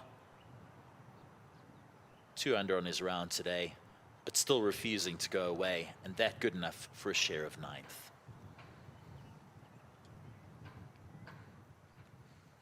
Jaco Alers will be looking to make the most of the scoring opportunities today, as he's trying to not necessarily win the title here, but win the Betway Birdie Challenge. OG, that's been a wonderful initiative, hasn't it, from Betway to award the guys who are making the most birdies throughout the Sunshine Tours Riders Up series. Absolutely, Rich. And Jaco's been one of those guys from the first tournament who's found quite a number of birdies. Darren Fichard also started well. Yeah, this one going right down to the wire. But it keeps the guys interested as well to know if you keep scoring, keep hitting the low rounds, it will actually keep you in there for the share of the 50,000 Rand. Jaco started the day in a share of the lead with 71 birdies alongside Daniel Fantonda. He's added a few today as well. He's had 5 on the front 9 for him. So that one definitely going to go down to the wire between Jaco Alers and Daniel van Tonder. And they have been two of the most consistent guys during this Rise Up series. I mean, Jaco's been close as well a few times. He spoke about how he wants to kick on as well, you know, to convert those chances into wins.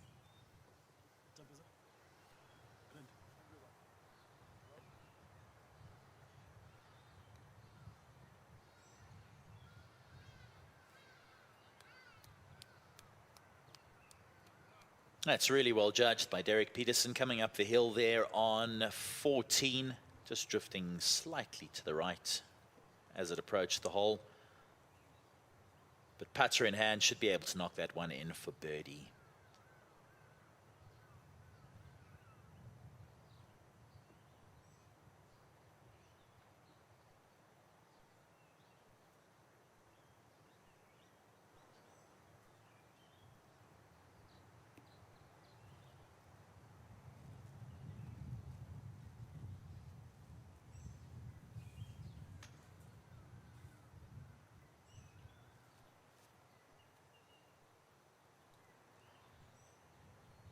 Ulrich Vandenberg missed short and right there, but nicely done. Still an opportunity for him for birdie on 14. Ulrich only 1 under on his round today, 10 under in total, and in a share of 17th.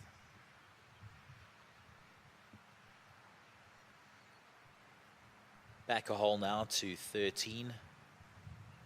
And Louis Diago, who's coming back from a stint in Europe, played the UK swing on the European tour.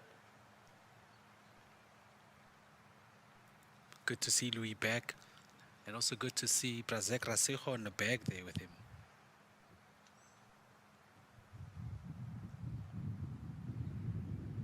Yeah, Zach, of course, on the bag for Louis Oosthuizen when he won in 2010 at St Andrews at the Open Championship. He's also worked with Brandon Grace and Christian Besaidnout. So plenty of experience worldwide for Zach, and having a good influence on Louis Diago at the moment. Indeed, and he helped Christian obviously when they won in Spain as well. So plenty of experience that Brazek brings in, and it's also interesting to see him interact with the other caddies. I think they learn quite a lot from him when he does come back and carry on the Sunshine Tour.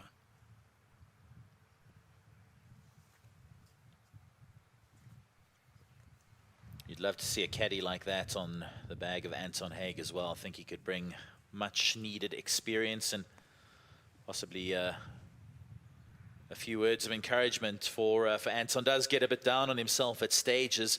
Was looking so good at Killarney Country Club in the first event of the Rise Up series, and things maybe got away from him a little bit on the back nine in the final round. But yeah, still, you need that calming influence, don't you, Rich?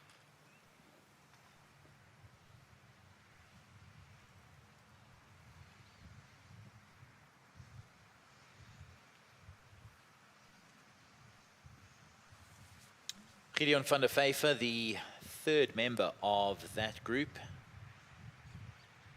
And the first one to hit it long on 13 that we've seen.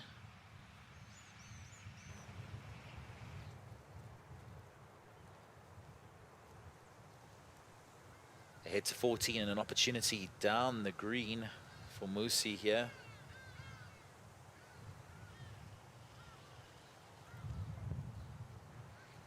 Just sliding left, opportunity gone by, but still a birdie for him. Really is playing more like a par 4 this week for the professionals, is the 14th hole. If you hit driver, you leave yourself with a very short iron, and if not a wedge. Really no need to do that off the tee. 3 would probably more than enough for them.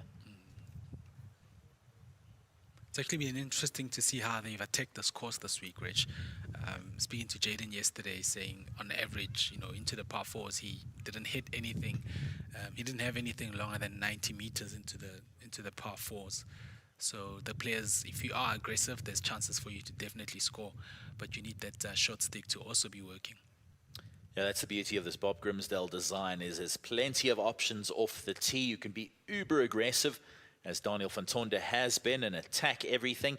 You can maybe hang back a little bit, as we've seen from somebody like a Dilson de Silva, and still plot your way around this course to great success.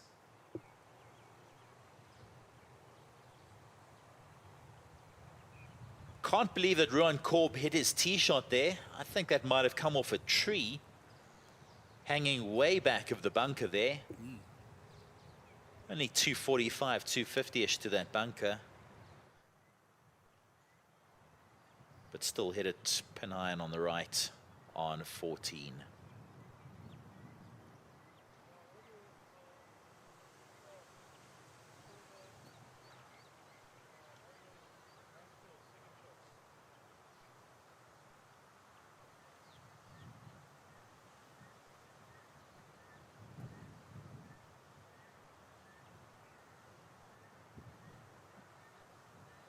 Second last group out on the course here at Haddle Park in the third and final round of the Vodacom Championship Reloaded, the fifth and final event of the Sunshine Tour's Rise Up Series. And a Dilson de Silva in a shot here, 3 under on his round today. And that through 11 holes, 14 under in total, and good enough for a share of second. Also been a bit patchy for de Silva in the Rise Up Series. 6th at the Betway Championship, a tie for second at Glendower. Missed the cut in Pretoria and tied 24th last week at ERPM Golf Club.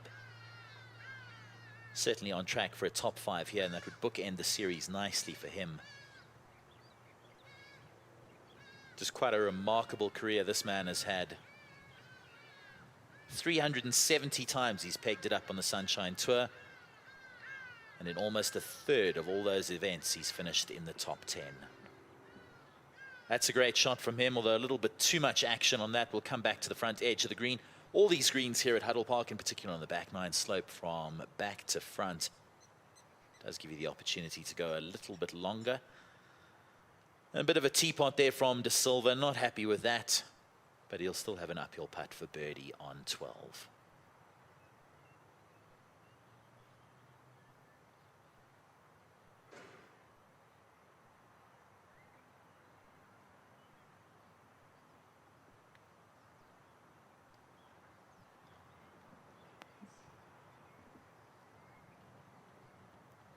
That's what you'd think de Silva was looking for, to fly it past the hole, bring it back slightly. Something between those two would have been absolutely ideal. A little bit more action on the Arles ball, a little bit less on the de Silva ball, and it would have been the ideal result for both of them.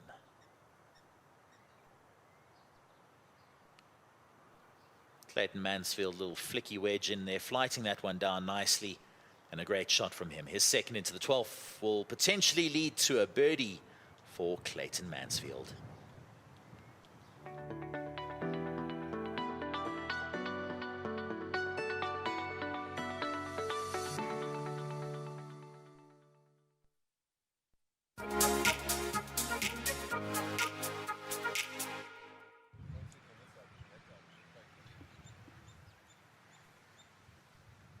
Back out to 13 here at Haddle Park Golf and Recreation for the final round of the Vodacom Championship Reloaded. Cool conditions, slightly overcast, and we're off early this Friday morning because of the forecast of storms later on today. We should be able to finish without any interruptions. We did have a delay of an hour yesterday morning, but fortunately the second round was completed without any issues. This man, what a second round it was. A 63 for Anton Haig. That to go with an opening 71. That vaulted him up to 10 under. Dropped a shot today, but an opportunity to get it back here on 13. Unbelievable putt from Anton Haig. Really well done from him. And he gets back to level for the day. Clearly enjoying himself out there. Such a wonder still to watch Anton Haig hit a driver off the tee box. Hits it so long. Such a good golfer is Anton Haig. Already 2 wins on the Sunshine Tour, 2 wins on the Asian Tour as well. And certainly a golfer that you would expect to have a few more to his name. He's got the talent, he's got the ability. Maybe not always made the best decisions along the way, but he's done it his own way and looks to be returning to the sort of form that's taken him to those 4 victories worldwide.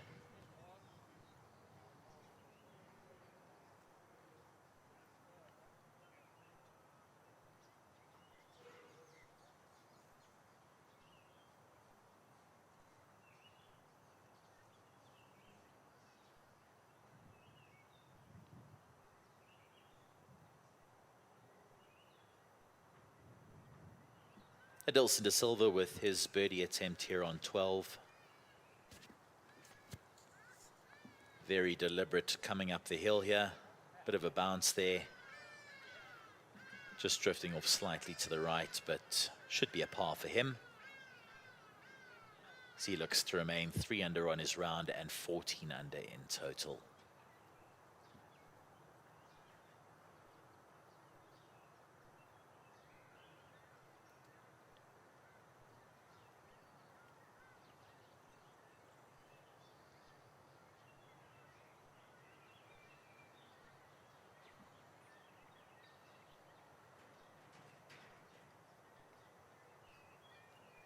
De Silva cleans up for par, remains at 14 under, and still 5 back of our current leader, Daniel van Tonder.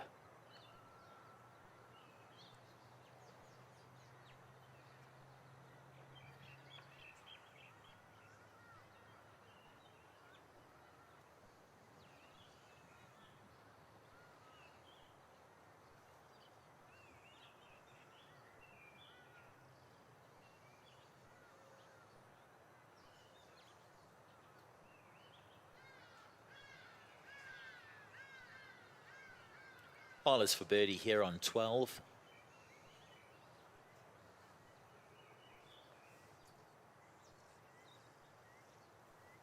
Oh, great putt from him. Just enough to see that one drop in, and Arles, I believe, with an advantage now over Van Tonder, not on the leaderboard, but on the Betway Birdies Challenge leaderboard. It's nice to see him making a move. There's still plenty to play for these guys. The lion's share of 50,000 Rand still up for grabs today.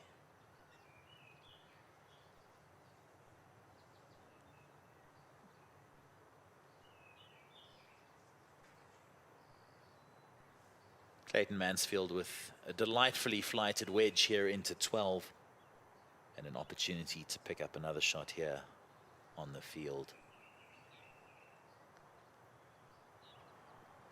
Just didn't look to be started on the right line from the get-go. Came off the bat left and stayed left. And an opportunity missed there for Clayton Mansfield.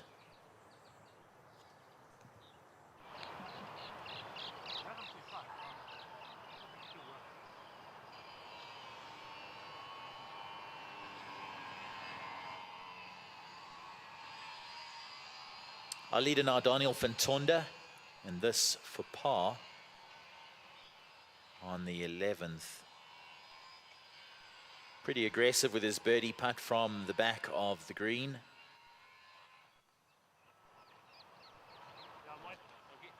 It's those sort of putts that have really kept the momentum going for Donnie. He's been aggressive with the first putt and managed to back it up by knocking in the return one most of the time. Not dropping shots definitely is something that's helped him throughout this week. Solid with the putter. I mean, with those ones, those are the ones that definitely win you championships. Not making the bogeys, keeping those off the card. And with those tricky little short putts, definitely making sure that they work. Speaking to Danny yesterday, and he talked about how calming an influence his caddy is on the bag. Saying, you know, him and his wife obviously don't talk golf between shots, and it's something that takes sort of the pressure off him a little bit. They can talk about what they're going to have for dinner, what they're going to do after the round. Yesterday he was trying to plot a route home so he can miss the traffic, and those are the sort of things that actually help him during a round. And when he does get to a putt like that, then he focuses and just bangs it to the back of the cup just like that.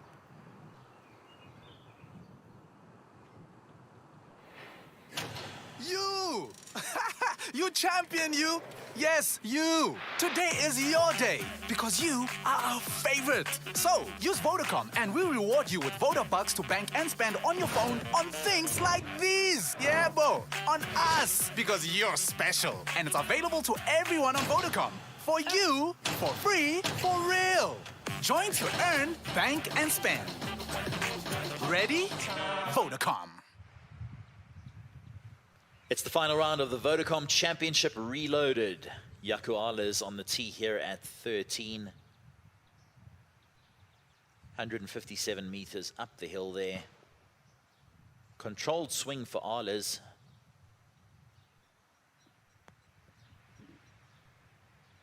And nicely done. Slightly past pin high for him, but that's the spot to leave it here. We've seen so many people come up short here on 13. The wind is into the players' faces. And a lot of them leaving it short there.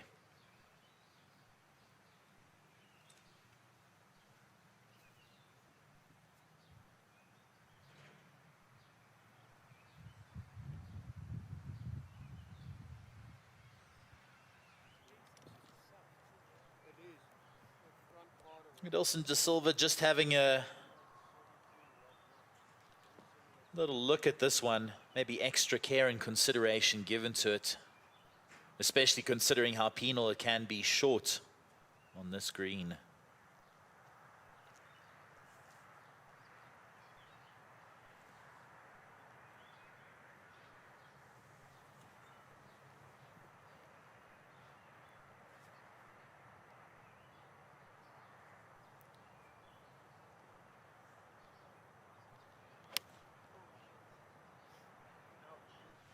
De Silva doesn't look delighted with that.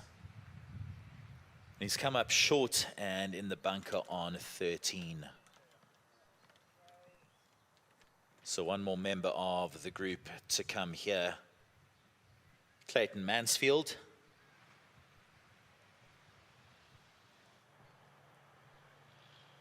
Member at Durban Country Club, so this will be a bit of a shock to the system for Mansfield, playing the Highveld conditions here in the Rise Up series, but has acquitted himself well throughout the campaign. Looked to be trying to draw that one in. I think he might have double crossed it there, just hung it out on the right and short.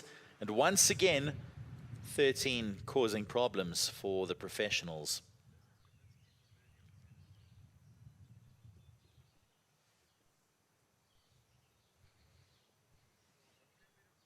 Rupert Kaminsky coming to the end of his round. No birdie for him on 17. It's a hole that hasn't yielded many birdies today. In fairness, it hasn't yielded many birdies throughout the course of the week. Tricky par 3. They're not long here at Huddle Park, but they are tricky. By contrast, the par 5s have been absolutely abused this week. Oof, sneaky. And that's been the slight difference. I mean, earlier in the week, those were missing and lipping out for Jaden. And that one just going around the cup and finally, hitting the bottom of the cup. Can't find anything wrong with his stroke. He looks pretty good on it. But the putt's just not dropping for him.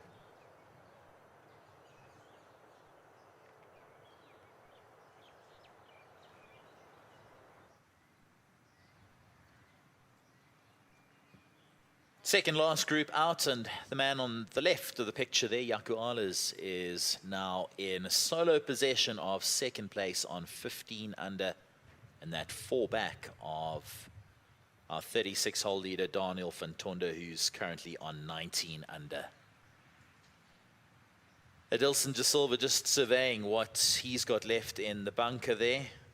Bad miss for him, but potentially worse for Clayton Mansfield. Came up way short and way right there.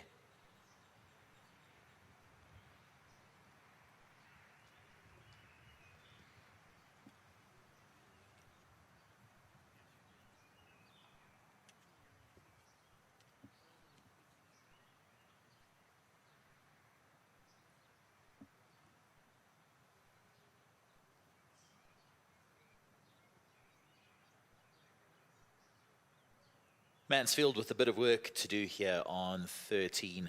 Not much room to land it here. Pin cut 5 from the right and 10 on.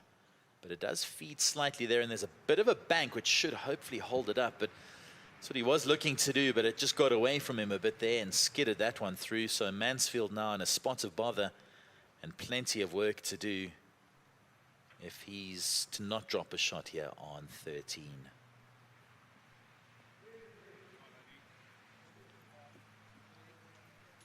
Nicely done from Adilson de Silva.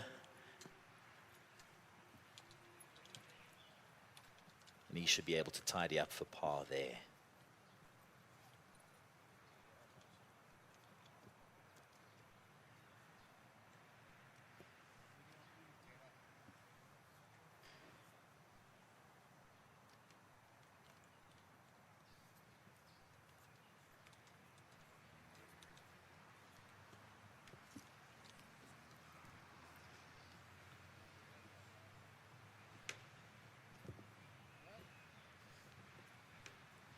Jaco Alers here on 13, just lining up his birdie putt.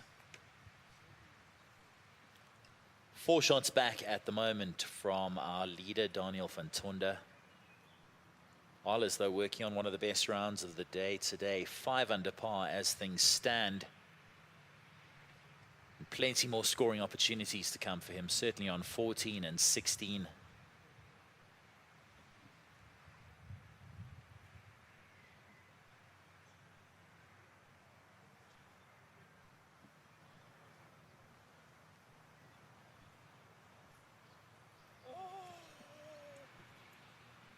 Just not hitting that one. Looked to have the line there, but just not the pace. Alers stays on 15 under.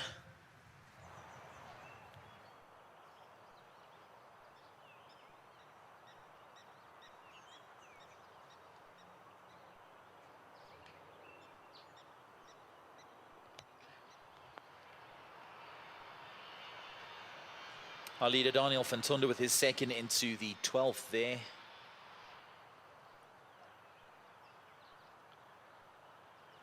And again, a bit too much action on that. Ahead to 30 now, Mansfield to not drop a shot here.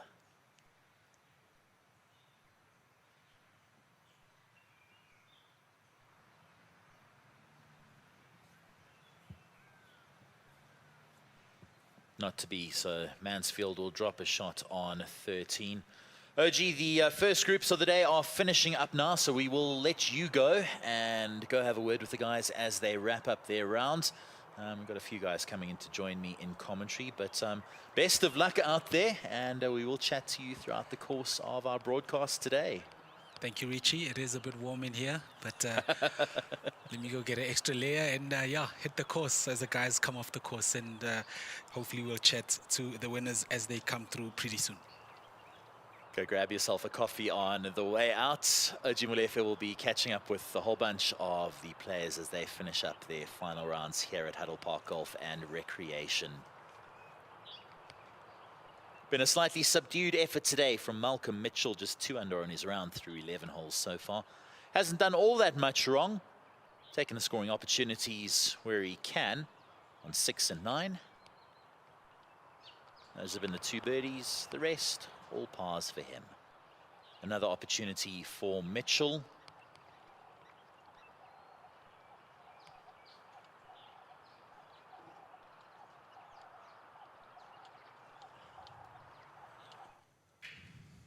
And a very warm welcome here in the commentary box to Chris Swanepoel. Thank you for joining us today. Oh, thank you very much for having me again. Always nice having some extra things to do and to say about the Oaks playing on the golf course you just played. I'm glad we didn't chase you off after our chat at Pretoria Country Club. You've come back for more here. Yeah, it's something that I did the first time. It's quite nice, especially if you play at the golf course. You can tell the viewers a little bit more about what's going on around there. What was it like out there today? It's considerably cooler than it has been the last 2 days. Breeze pretty much the same, but what were conditions like? The early morning was a little bit cooler. Wind slightly different, but still northeast.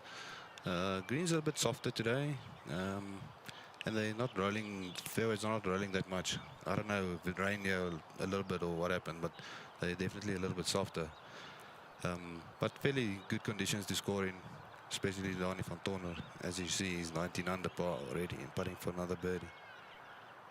Chris, a remarkably consistent week for you. 3 rounds of 68. You pleased with your work out there?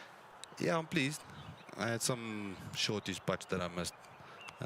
That you need to knock them in to be in contention. But I'll take 12 under par. It's always nice to shoot under par, especially 3 rounds in the 60s. That's very nice. Currently got you in the top 10 as things stand. Yeah, I don't think it'll stay there. 16th hole was playing very easy. The par 4s here at Huddle Park really are where you cash in, aren't they? Yeah, the par 5s are also very short. I mean, the 14th you can hit 3-iron, 7-iron off the tee. And then you got 16 where you drive a 7-iron, 9-iron. The 9th hole is the only real par 5 that is a little bit tougher. The 6th hole also par 5, but it's also playing downwind, and it has been all the other 3 is also playing. So it's just the 9th hole that's playing into the wind, which is a little bit tougher than the other 2. Yeah, you really bide your time and wait for the par 5s and try and cash in there where possible. Yeah, you can use the slopes really well, especially with the pins today. So you can, there's a couple of par 4s that if you're in the fairway and you've got a fairly good chance, you're always going in with wedge. So the guy with the best wedge game is going to score this week, and has done, which is Dani van Tonder. His wedge game is unbelievable. So you're always going in with short irons, which I'm not very fond of. I don't like it. I just like hitting longer irons into par 4s and par 5s. I'm sure Van Tonder would disagree with you. He seems to be enjoying things at the moment. And Dani van Tonder is enjoying his life at the moment. He's playing fantastic golf for, well, 2nd week in a row, and I mean the 4th week in 5 weeks. Anton Haig here on 14 with an eagle putt. Just take us through your second here into 14. That was a bit of excitement. We were quite worked up here in commentary, seeing that one dance all around the hole. I saw the cameraman behind the hole, and I thought, yes, I don't know if they got to show it. It looked pretty, I don't know where it missed, but it must have been pretty close around the hole. Oh man, that was centimeters away from sucking that one back in. What did you hit off the tee, and what did you have in there? The first 2 days I hit 3-iron off the tee because the fairway slopes left to right, and I'm afraid of the ball, and there's some mud, the fairway runs out. So I wasn't very fond of the tee shot in the beginning, and today I said, well, I'm going to hit 3 wood straight over the bunker. Whatever happens is going to happen, because I've seen a lot of oaks just hit it left of the bunker, and it always goes down on the right. There's 2 little trees that you must miss. Then you're perfect. Then you got a little gap wedge in. But today I had 137, and I had a little wedge in there. Unfortunately missed the putt though, but still a good shot. Really nice birdie there on 12 from Malcolm Mitchell. He gets it to 3 under on the round today and 14 under in total. No drop shots yet for him today. Been remarkably consistent, has Malcolm Mitchell.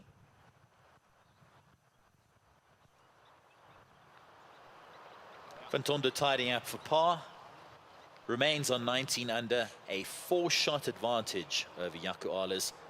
And Van Tonder well on course for victory number 3 in the Sunshine Tours Rise Up Series. All smiles for him, and why wouldn't you be when you're in that sort of position? Definitely, you got 4-shot leads. That's pretty comfortable, and 2 par 5s, which is pretty short. So, you know, you're not in very deep trouble with the ending here. Just the 18th hole, but it's just the tee shot. The 2 par 3s aren't providing many scoring opportunities for the players, are there? 13 and 17 are a little trickier than they look on paper. Yeah, they are. The 13 is, they got a little uphill just before the flag, which you must just carry it over the flag, and it's into the wind off the left. But then if you fly it just past the flag, it seems like to take a little bit of a big bounce, and then goes past the flag, and then you got a downhill putt backwards. And then the 17th is also into the wind. Also, it's uphill all the way from the front edge of the green all the way to the hole. So it's not an easy 2 par 3s those, but you get tee shot underneath the hole, you always got a chance. Haven't seen too many birdies on either of those holes today. And that in spite of them both playing less than, what's it, 160 meters. 17, 153 and 13, 157. So yeah, pretty short. Short but tricky.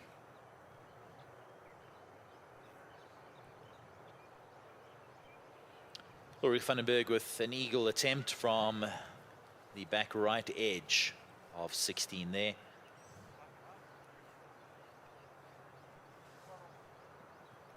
Came pretty close to making it, but will tap it in for birdie. He's also playing nice golf since his return.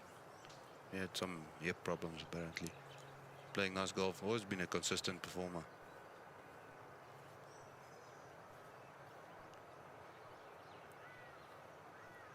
Said it's nice to be playing pain-free for the first time in many years, and that makes a huge difference, and it's showing in the way that he's gone about things during the Rise Up series. Yeah, I think it makes a huge difference mentally as well. Just to know that your body's in good condition and there's nothing to worry about, and you can just go out there and hit full shots or half shots or whatever you want to hit. Walk freely and just play.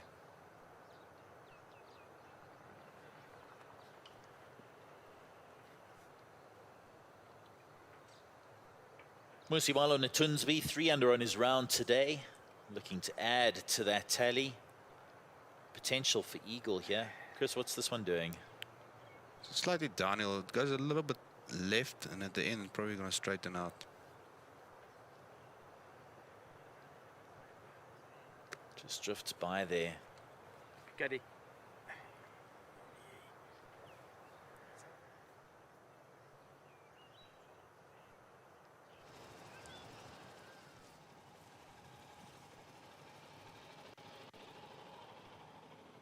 Looks like Yaku's hung well back there. Yeah, that's pretty far back. I don't know why you want to hit. That's why I said you can either take on that bunker, but then if you get a bad bounce towards the right, you're going to hit it in the hazard. From where he was probably just had 6 iron in or even a 5 iron. It's a good putt there. Derek Peterson's also played well over the Rise Up series. Yeah, glad to see the results are finally coming his way as well. Certainly plenty of talent.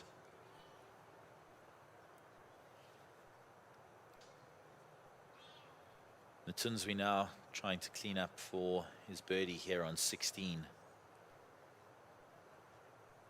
Some of these downhill is just a bit quicker than you want them to be, and because the sun is not shining, you can't see the grain actually that clearly where it's going. You got to actually look over your ball and to realize which way the grain's going. Whereas the sun is shining, you can always see the shiny side and the dark side. A lot of subtle breaks here at Huddle Park, isn't it? There's a lot that you don't see on this course until you play it. I mean, my first time was on Tuesday that I played here. I've never played here before. So I didn't know what to expect. But I'm pretty pleased. Quite a nice golf course. Clearly worked out a nice plan for the week with 3 rounds of 68. Our leader now, Fantonda, looking to work that in from right to left. That's the safe spot to miss. Yeah, it was a little slopey there. He caught it on the wrong side of it there. Going to be a tough putt for birdie for Fantonda. Not beyond the realms of possibility, but lots of work to do for him there.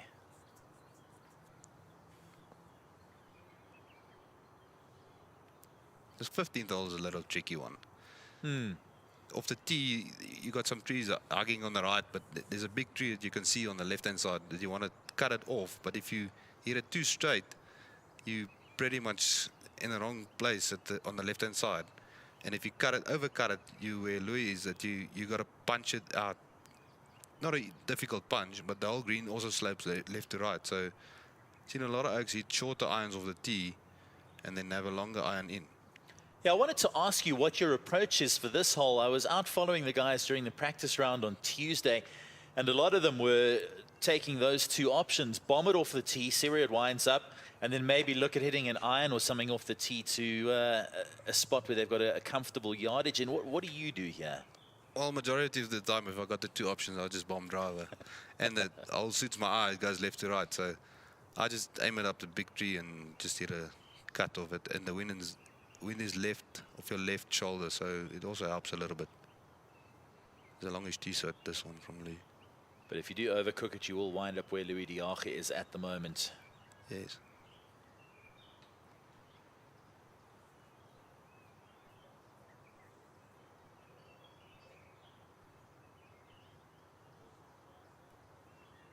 Tricky little putt that yesterday, where the flag was back right, this green just slopes from left to right, playing the hole.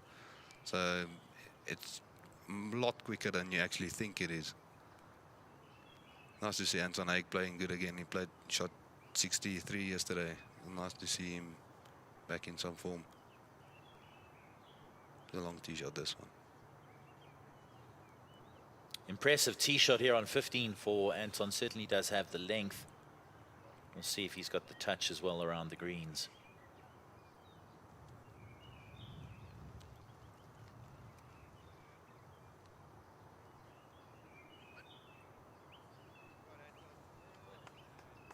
Pretty good distance control, but as you say, just kicks right there and wants to feed away from the hole the whole time. Still an opportunity for birdie for Anton Haig. Here's the thing with these golf courses, you just got to give yourself opportunity. Sometime you're going to make one or two, and then you start hitting it closer and closer to the hole, which makes it easier and easier.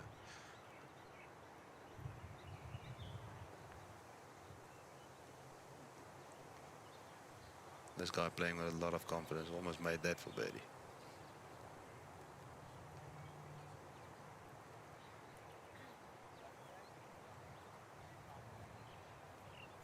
Par for Van Tonder on 13. He remains at 19 under par and 4 better than the man closest to catching him, Jaco Alers. How impressed have you been with Donnie and the way he's gone about things? He's, as you say, full of confidence and looked to be in complete control of all facets of his game. Yeah, Donnie's always done it a little bit differently. When he got on tour, he was warming up without golf balls, hitting golf balls, but there weren't any balls to hit. So he was just hitting some divots, warming up. But since the time progressed, he started hitting balls. I don't know why or what. Probably thought maybe thought he had to pay for them or something. Thought it's the best thing to do. But a very nice guy. Just goes about his own way of doing things and doesn't really care about what everybody thinks about him and his swing or his thought process. And he's got his wife on his bag, so it works for some people having your wife on your bag. Others it doesn't work. But Donnie van Tonder is very impressive. I think he's going to still go a long way. The thing is, you got to play golf with confidence, and that's what he's got, and that's what he's showing. Certainly helps that he's picked up a few victories along the way, as that just helps build the confidence and the momentum. And he's riding that at this stage. On course for victory number 3 in the Sunshine Tour's Rise Up Series. On course to become the first man since Justin Harding in 2018 to win back-to-back Sunshine Tour titles. And the first man since Oliver Becker in 2017 to win 3 times in a season. This man won twice last campaign. Won twice in the space of 3 weeks as well, and was red hot at one stage during last season. But he's always there and thereabouts, isn't Jaco Alers? He's always there and thereabouts. Good rhythm in his swing and just keeps it going, knows where it's going. If you're weak with the putter, you're going to do well.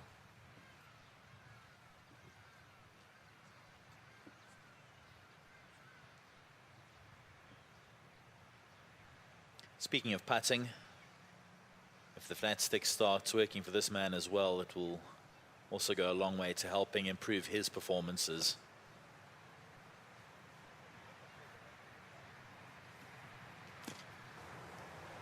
Jacques Blau 14 under par though, 2 under in his round today and 5 back of Van Tonder.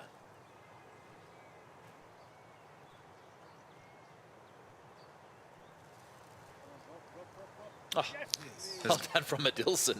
This guy's impressive. He doesn't hit it far, but he hits it straight, and he's always up there somehow on the leaderboard competing. I think he's got the record in on the Sunshine Tour for the most consecutive cuts. 43 cuts made in total for Adilson de Silva. Just a remarkable golfer. Mentioned earlier on, he's played 370 Sunshine Tour events, and he's bagged the top 10 in 103 of those. It's impressive stats, though, from a He's guy not just hitting it long. unbelievably good.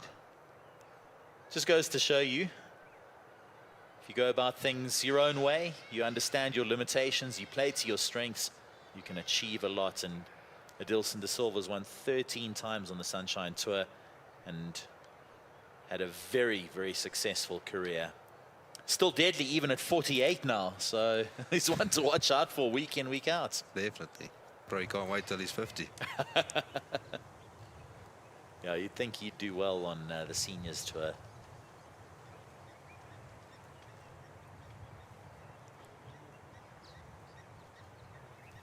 My goodness. One of those subtle breaks. You just never feel comfortable over those. If you know they got little subtle breaks, so you start want to hit them a lot firmer, but you don't want to take the break completely out of it.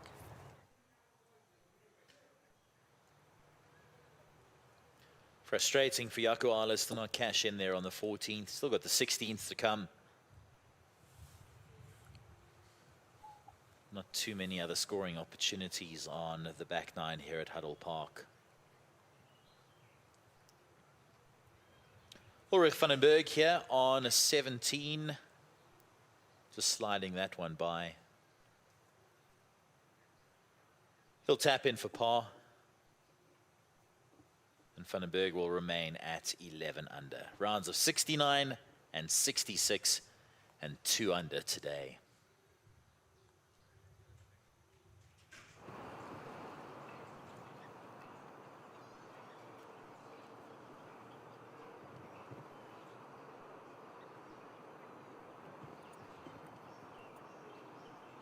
Eighteen's a tricky hole as well, isn't it? Very.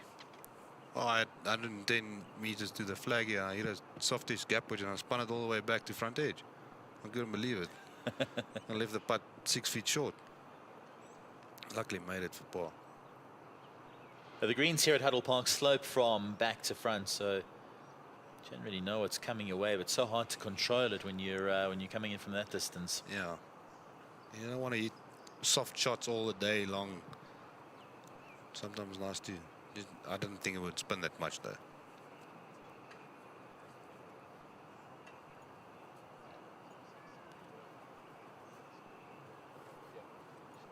Played with Anthony Michael the other day, and he had some back issues, and he went vegan about a year and a half ago, and he said he's got no more back injuries. He said to me, "Why don't you try it?" I said, "Anto, I don't know. I'd rather take the back pain than leave the meat." Yeah, I don't know if I could do that either. No. But if it's working for him, then credit to him. And as we said, playing pain-free is so crucial. Jaden Shaper with a birdie on 18 and a nice way to finish up for him. And he'll be pretty happy with the way things have concluded there.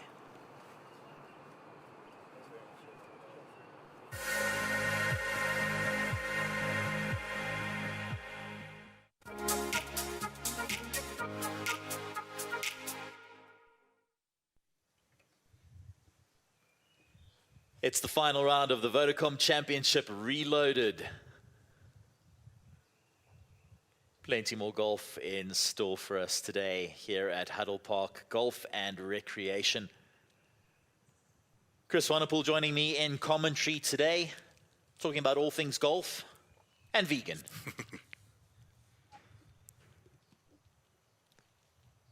Heritage Day last week, I assume you celebrated with a little something on the fire? Absolutely. You know me better than that. Not even in doubt. I'm sure you warmed up a day or two before then as well. Whenever in doubt, just have a braai. That's it. Peter Moorman's also been pretty impressive throughout the Rise Up series. A couple of good finishes for him, and he's looked like he's going to be in the winner's circle very soon. Yeah, he played pretty well last week as well. I think he finished top 5. Yep. Yeah, that putt of his is very slow. I was in a similar position. Popular spot there to miss on 17. Yeah, the wind's in, but it feels like it's in off the left. So you don't want to go straight at the flag because you don't want to miss the green on the left side. There's a little bit elevated on that side, so there's a better side to miss it. Left is dead here on 17, not much of a chance. Green does feed off and away from the flag. Everyone trying to sort of fire it out towards the right edge and bring it in a little bit.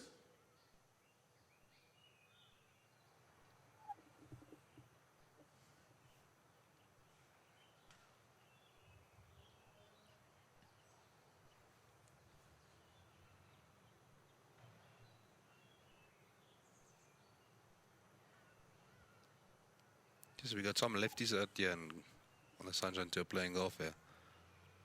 Playing nicely as well. Yeah, playing very nicely. Rowan Korb 13 under today. Oh, lovely shot. That's really nicely done. That's probably best of the day so far. Yeah. Really tough to get that close to the flag, and he'll have a good look at birdie on 17 to potentially get it to 14 under. Still some way off the lead. Daniel van Tonder, 19 under par, 4 under on his round today. That to go with rounds of 66 and 63 in complete control of proceedings here at Huddle Park Golf and Recreation.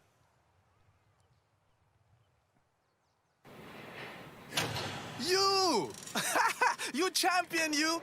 Yes, you! Today is your day because you are our favorite. So, use Vodacom and we'll reward you with Vodabucks to bank and spend on your phone on things like these. Yeah, Bo! On us! Because you're special. And it's available to everyone on Vodacom. For you, for free, for real. Join to earn, bank, and spend. Ready? Vodacom.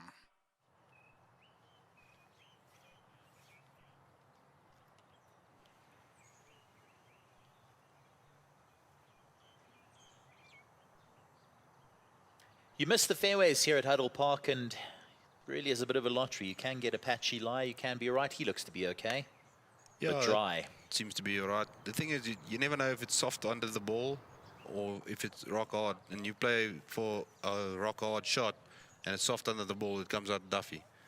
You play the other way around, it comes out thin. So that's a very good shot from that lie for Dilson there. Playing alongside him, Clayton Mansfield. Just making his way on the Sunshine Tour now, and he'll take plenty from the opportunity to play alongside a seasoned campaigner like Adilson de Silva. Yeah, just steal with your eyes a little bit.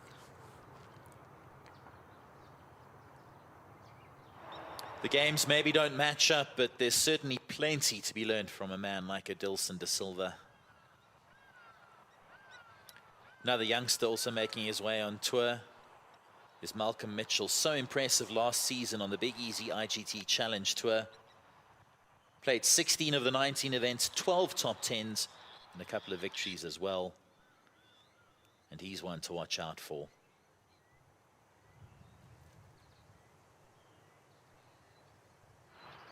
Rounds of 65 and 68 for Mitchell. Jacques Blau's managed to get it far down there on 14. And to get it to stop before the good spot, yeah. Probably have a shortish iron in.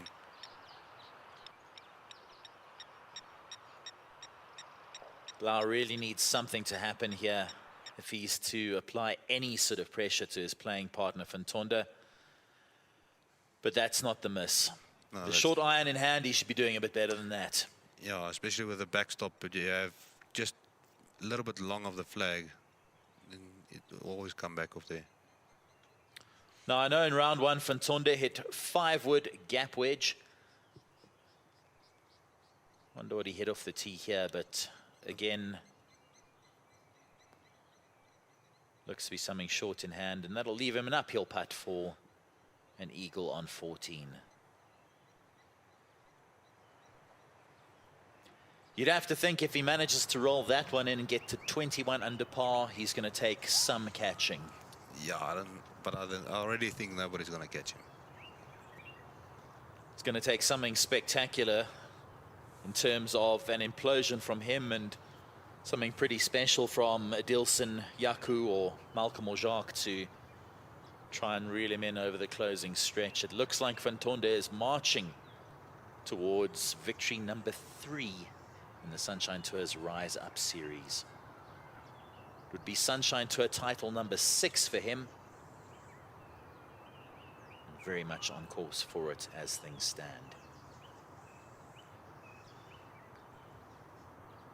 Clayton Mansfield was also plying his trade on the Big Easy IGT Challenge Tour last season.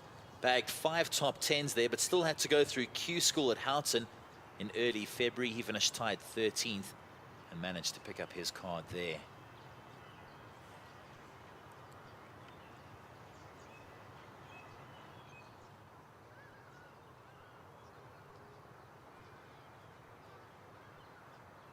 This is one of those sneaky quick ones. It doesn't look quick, but it's actually down grain and a little bit off the right. And the thing is, if you're above the hole, you don't feel like you can hit it to make it. You gotta trickle it in the hole and got it exactly the right line. Otherwise, it's gonna hit something and miss. It's a good roll. That one rolled very nicely. That's a really good putt from Yaku Ahlers.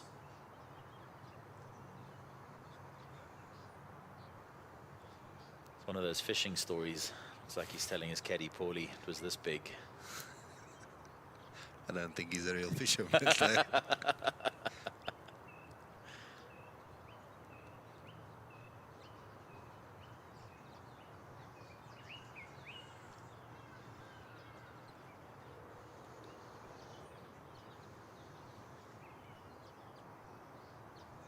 Could have been so much better for Yaku Ahlers. Failed to cash in on 14, but picked up a birdie on 15, 6 under on his round, and 16 under in total. Tied second alongside this man, Adilson de Silva. Also 5 under on his round today. Looking to make it 6. Yeah, it's an ideal, typical golf course for him. Wedge game, pretty shortish course. You got to go straight to in the fairways that you can place it. Some of these lies in the semi-rough is just not great. You get lots of stones under the ball and behind the ball. So I would say this is probably a ball and a half on the right. Just trickle it down there.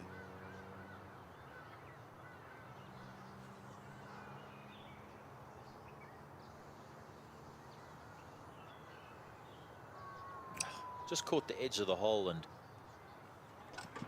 that's one of those that Yaku Ahlers has just kept on turning, and Adilson didn't want to turn all the way. Just sort of turned a little bit and then just stayed straight. Might have caught something and then just went a little, as he showed there, might have just went a little bit right before the hole. Probably the grain or something. I think Yaku started a little bit further out as well, and might have also helped keep it on line. What's Donnie got here for eagle? It's slightly off the right. It's uphill. It's not a lot in it. I would say about ball. Gotta hit it. He's borrowed a little bit too much there. Probably just felt it's gonna die on him. So a tap-in birdie. Fantonde gets to 20 under par. 5 under on his round today. A phenomenal performance from him. The golfers are finishing up here at Huddle Park Golf and Recreation. Let's head out to OG Molefe now. Thank you, Richie. Tough conditions here this morning, but Tristan Stradom getting 8 birdies today. How was it out there? Really nice. Obviously, if you make 8 birdies, you're playing pretty well. But also had a few bogeys, which is not great. But all in all, it was a tough day. The wind was up a bit, but the course is really gettable. You know, the par 5s are really nice scoring holes. So yeah, it was a really nice day. Thanks. Overall, are you happy with how you've played the Rise Up series? You did well in Pretoria, giving yourself a chance going into the final round as well. How has the series been for you? It's been good. I think I've settled in nicely. obviously last year was my first year on tour. Didn't have my best, but I'm starting to find my feet. You know, getting more comfortable and pretty happy. I mean, I missed only one cut, so it's pretty solid, and I look forward to for the upcoming events. Well done today. We definitely also look forward to seeing you more on tour, Tristan. Back to you, Richie.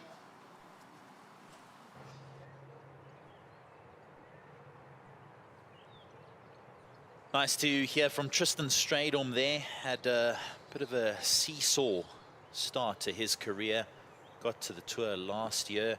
Unfortunately lost his card. Had to go back to Q School in February and won Q School. So been very impressive. Was in with the shout at Pretoria Country Club and didn't get it done that day, but will certainly take plenty of positives from it. Yeah, I played the first 2 days with him.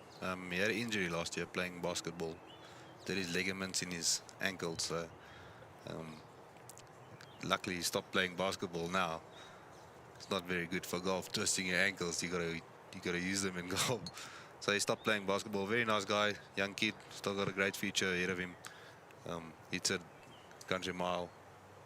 Just gotta stay a little bit more focused and just take it easy. Certainly has the game, and if he stays injury free, you'd expect him to be in the shout many more times over.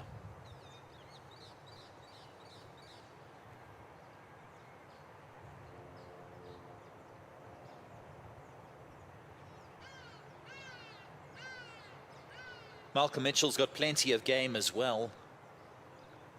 Finished top of the pile last season on the Big Easy IGT Challenge Tour,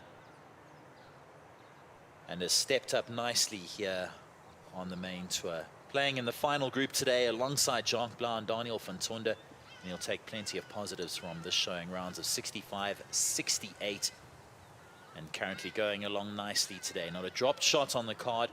4 under in total and 15 under for the championship. This is one of those that can get away from you, because there's all green slopes, quite a lot from back to front, so just got to stay focused and just rolls that extra couple of feet by that you don't expect.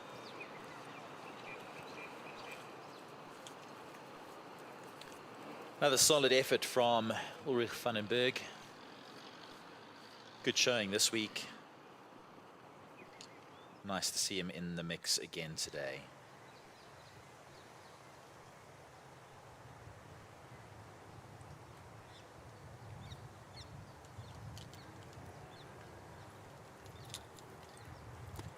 Shake of the head from Jacques Blau. Frustrating out there today. Would have been hoping for something really low, but that hasn't been the case. And Van Tonder has just managed to run away with things. Chris, we are going to say goodbye to you. Thank you for joining us in commentary today. We really do appreciate you coming in to have a chat with us. Enjoy a few weeks off now, and we'll catch you back in the next event. Thank you very much. I appreciate it. I'm on my way to Kraddock. Got Inya and Noldy's wedding on tomorrow, so looking forward to that. Gonna have a ball. I'm sure it's going to be festive. Chris, travel safely, and we'll catch up with you in a few weeks' time. Thank you very much. Enjoy it every time. Bye. Chris Swanepoel joining us in commentary today for the final round of the Vodacom Championship Reloaded. Finished up a little earlier on today. 3 rounds of 68 for him.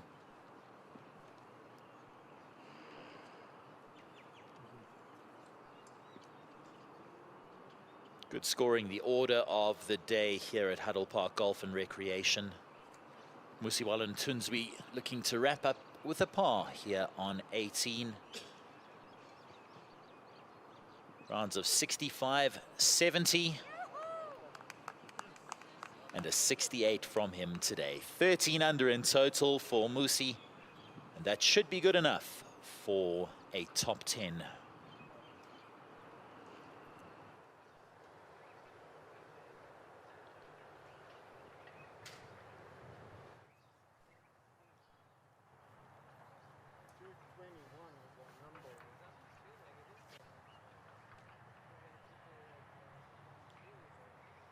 Adilson de Silva here on 16, 5 under on his round today, and he's moved into a share of 2nd place. Started the final round in a share of 3rd on 11 under. Really has been solid today. Taken the opportunities to score where they have presented themselves. An eagle on 14. We'll be looking to cash in here on 16, the other par 5 on the back 9 here at Huddle Park. Not the longest off the tee. Fairway metal in hand. Going into 16 here. A lot of guys have been hitting mid to short irons into 16, but not De Silva. Just goes to show you he gets the job done. Just a remarkable career for De Silva. 13 victories on the Sunshine Tour, now 48 years of age and still competitive.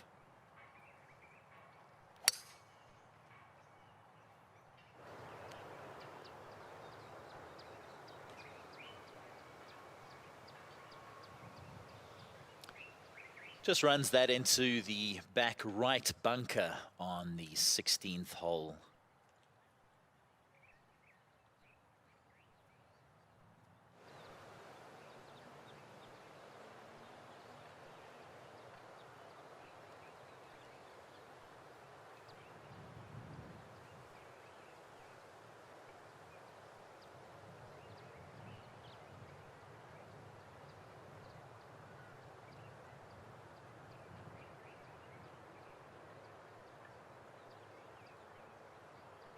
Clayton Mansfield here with his second into 16. Started the day on 10 under, now 11 under. Hasn't gone all his own way in the final round. Costly mistake on the 8th, really slowed his progress. Made a triple bogey there, despite eagling the 6th and the 9th. 2 bogeys on the back 9 as well. And he'll have an opportunity for eagle here on 16.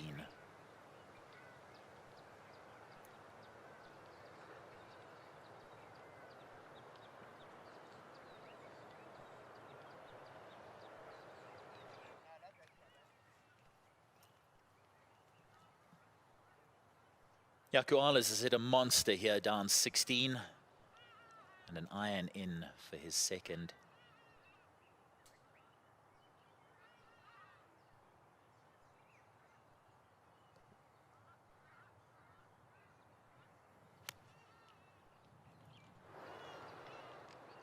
Firing that at the right edge, trying to bring it in, and nicely done from him.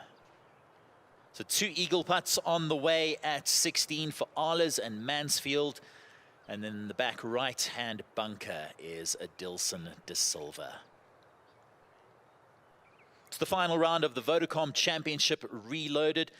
And I've got another guest joining me in commentary today. Thomas, we normally introduce you as the Deputy Commissioner of the Sunshine Tour, but it is my absolute pleasure to today welcome you as the Commissioner of the Sunshine Tour. Congratulations on the appointment. It was only announced yesterday, but well done. Thanks, Rich. It's an amazing honor. I've worked very closely with our Executive Director, our old Commissioner, if I can call him old, and I know he's watching, so it's no disrespect, Mr. Nathan. And he's given me so much information, so much guidance, been an absolute mentor in my life. So very excited, the prospects. Luckily, I've still got him to lean on a heck of a lot. So I'm very, very excited and very, very honored to have the role. Exciting times at the tour. Challenging times as well, but we spoke the other day that we prefer to see the positives, and there's lots to look forward to and plenty of opportunity in this difficult time. Absolutely. I think a lot of people have said tough times, a difficult time to go into this role. And as we said, a new time, different opportunities. After a bad situation, there's always some good. And hopefully now we're going into the good. We've had these five events up in the Rise Up series. Been amazing. And we really have to thank our sponsors all the way through from coming on board. They really have helped us a heck of a lot. So after these events now, we've got a couple of weeks off, and then we've got some more golf tournaments, and hopefully after that we're going to make another big announcement where we have some bigger events going on. We just need a few of the boxes to get ticked. So there is some positive on the horizon. And if things don't work out this time around, we'll do something else. So professional golf is in a good space. it's tough, but our guys will still be able to play professional golf this year. What a return to professional golf. The Rise Up Series has been 5 excellent events, 5 wonderful sponsors, 4 sponsors rather, that have come on board for the 5 events and really have made sure that the guys are out and competing once again. And we've been treated to some excellent golf on some wonderful courses. Yeah, we've been blessed. Vodacom, amazing. To their team, when we started the conversation, they were absolutely, let's do it. So we're very, very lucky. Titleist, fantastic, Leonard and his team. African Bank, Kayebi. And then the guys new into our space. Pretty good shot there. New into the space and a new Sunshine Tour partner in Betway. Also jumped on board, absolutely want to do some things. And we'll do the handover of the Birdie Betway Championship check a little later on as well, which was quite an exciting initiative that they put together. Yeah, also keen to innovate, and it has certainly provided a little bonus. The guys are talking about it. They're keen on it. They're well aware of where they are as well. And at this stage, it looks to be a shootout between Daniel van Tonder and Jaco Alers. They're going great guns at this stage, and we'll see how things pan out over the closing holes here at Huddle Park Golf and Recreation. But a great initiative from Betway, and wonderful to see them come on board as supporters of professional golf in South Africa. I think we're going to just chat to Donnie afterwards. The amount of money he's won in the last 2 weeks, and plus this one over here, whatever happens, maybe he can sponsor a tournament. He's done so well. Yeah, he's been unbelievable since professional golf resumed a month or 2 ago. Van Tonder has looked phenomenal and is on course for victory number 3 out of these 5 events. Yeah, and he's done some good body work. As he said, and you know a bit more than I do, Rich, he's done his dieting and how he's done it. He's taken a new approach. Junior Bryson, as some of the guys are calling him. But it's working for him, and all kudos. Yeah, I think that reference is to the way he does things, certainly his own way. But as you mentioned, he is looking lean and mean. Not to be an eagle for Jaco Alers, unfortunately, but should tap in for a birdie.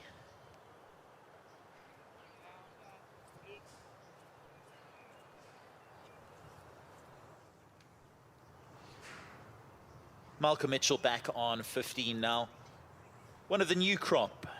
He won the Order of Merit on the Big Easy IGT Challenge Tour, has made the step up and looks to be completely comfortable and at home here on the Sunshine Tour. Absolutely, and we're so blessed in our country. We've got such great talent, and it just keeps on coming through. And that's because of well, we believe because of the structures we've got in place, and not just from a professional point of view, all the way down from Golf RSA and what they do with the South African Golf Development Board, and how they say educate the guys, put the guys through the paces, make them understand that professional golf is not an easy thing to be in, even if you are great.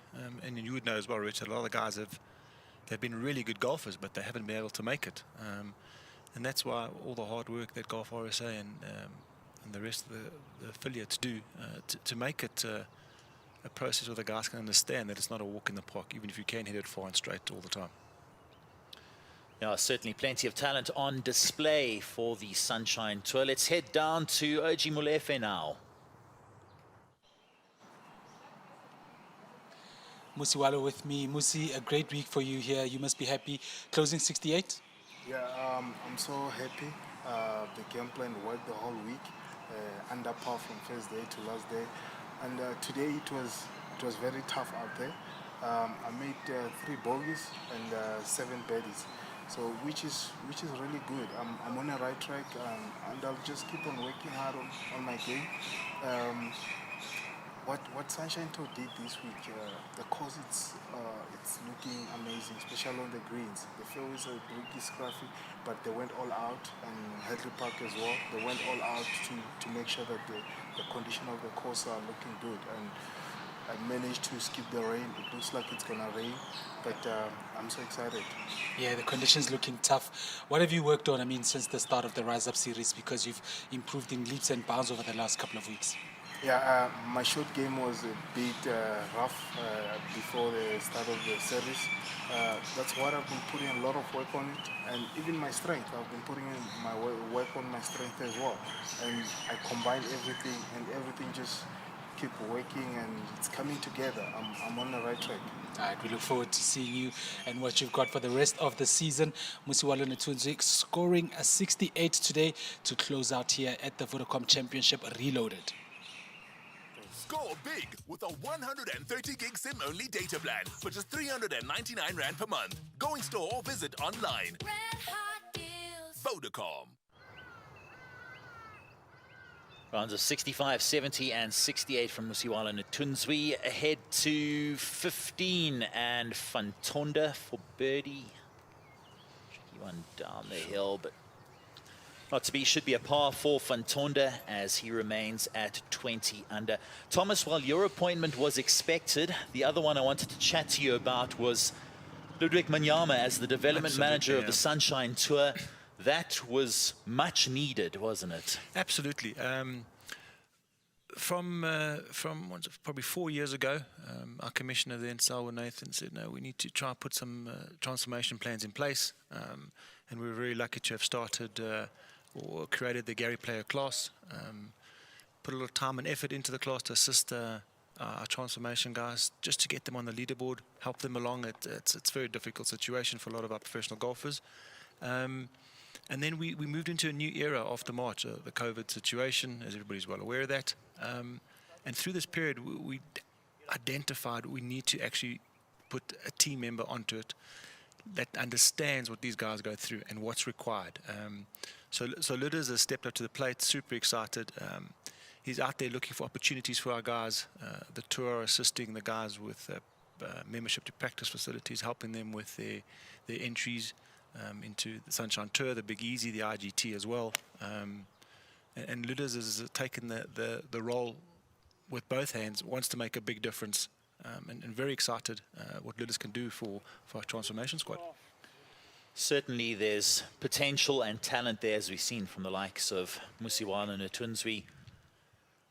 Nice that it seems to have almost come full circle here at Huddle Park. Thomas, I don't know if you know, but this was the venue for the first non-racial Sunshine Tour event back in November 1971.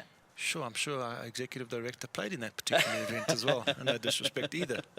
16 non-white professionals were allowed to complete, alongside the USA's Lee Elder, who came out courtesy of an invite from our very own Gary Player. Oh, wow. I did not know that. So there's a wonderful symmetry here at Huddle Park, and certainly great work that is being done by the Sunshine Tour in promoting the development of this wonderful game. Hell of a shot there by Dawson. Absolutely, Rich. And again, we're going to keep on doing things that open people's eyes. As I said to you in our discussion with our executive director, is we actively are going to move into a space where transformation is key for the Sunshine Tour. It's an individual sport, obviously, but we need to help our guys to ensure that they can compete at that level, that they don't struggle to get to the events, or what they have to eat, or simple things like that a lot of guys take for granted. We're actively focusing on how we make it better for these guys. And I see our partners board in the background there, Gauteng provincial government. It starts here in Gauteng. We've had some positive chats with them this week around some initiatives that we could do that could assist some of our top tier professional golfers going forward. It looks a little left. A little wayward off the tee from Malcolm Mitchell. There's a par 5 and still opportunity for him to get back into position.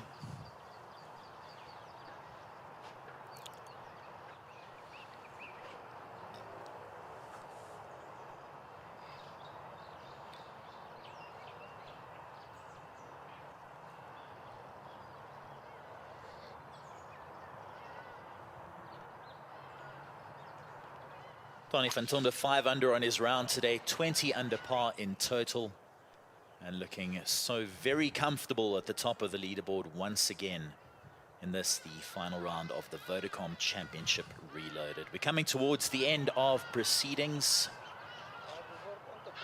not only in this event but also in the Rise Up series. Thomas, I'm sure the feedback from the professionals, guys like Donnie, has been incredible. Absolutely. I joke quite often with some of our team going around where people question things at golf tournaments and why is the tee here, why is the pin here, why is this there, why is that there? And I joke and I go back and say the winner thought it was absolutely fantastic. So Donnie thinks these series of events are unbelievable, wants to keep on having them every week. So yeah, absolutely very, very positive. Yeah, it's been overall, it's been fantastic. The guys are obviously super excited they can go play tournament golf again, and that's what the guys want to do. They want to compete. I understand it's that they make a living as well. But yeah, overall very, very positive, and I want to say I hope these don't continue, but so we can move on to bigger and bigger things. Struggle to get that out. But yeah, so it's positive, it's great. When we decided to do these events, Selwyn said, absolutely, let's get going. We did it, and it's been good. 5 events in, what was it, 7 weeks. I'm honestly not sure what I'm going to do with myself next week. It's been such a key part of our lives the last little while. So wonderful to see.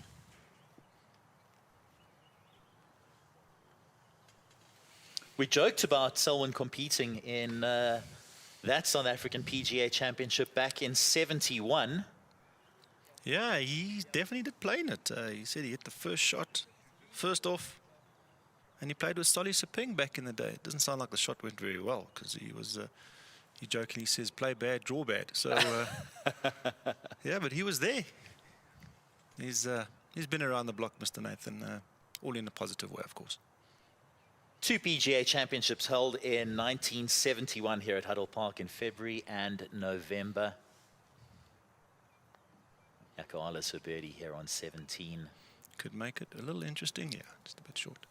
Just drifting away from him, but he's done all he can to apply the pressure on Daniel van Tonder, but van Tonder just looking so solid at this stage of proceedings. Thomas, let's chat about the venues that we've visited throughout the Rise Up series. Huddle Park, once again, has just been such a special place to come to. We've seen it from the 4 prior events as well. Wonderful courses that we don't generally normally visit as part of the regular Sunshine Tour season, but they've been well received, they've been in great condition, and they've provided a proper test for the professionals. Yeah, we're trying to match it up and swap it out and go to the venues that are championship golf courses.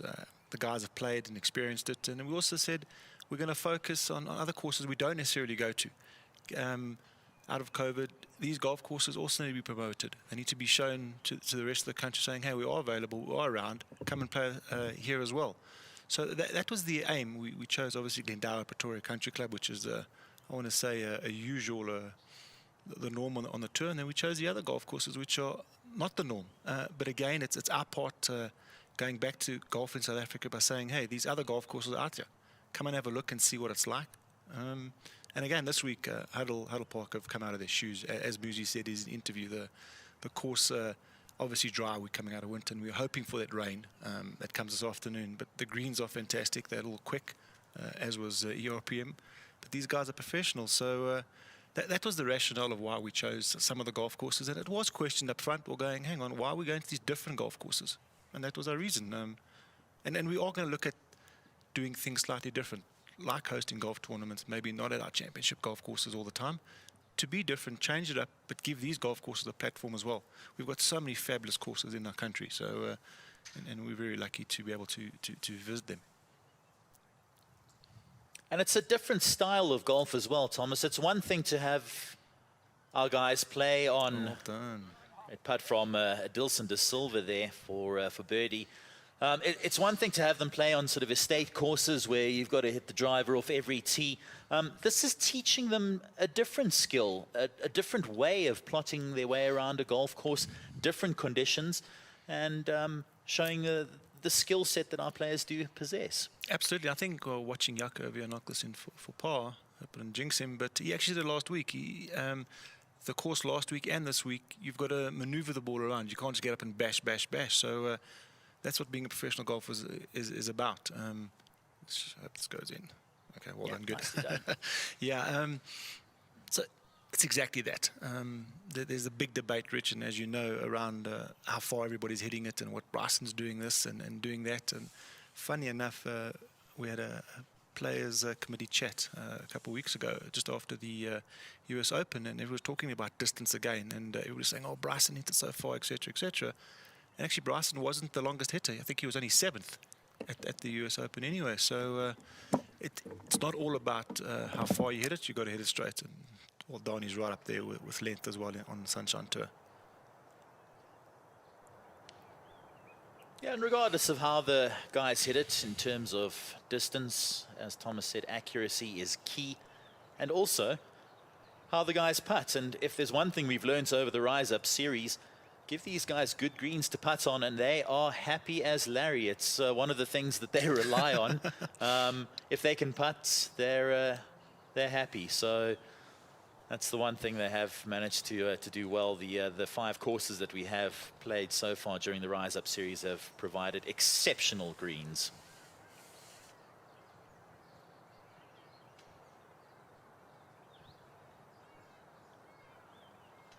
Yeah, you were referencing the distance debate and the US Open. Bryson fairly far down that distance leaderboard. Yeah, 7th by 8 yards, and 10 rand for the people that know who hits it the furthest. But Dustin Johnson hit it further that week, the furthest that week, and he came tie 6th. 333 yards. That's a long way.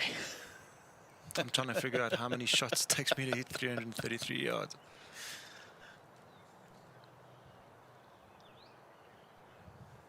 Sean Malcolm out of here. Be interesting to see what he can pull off.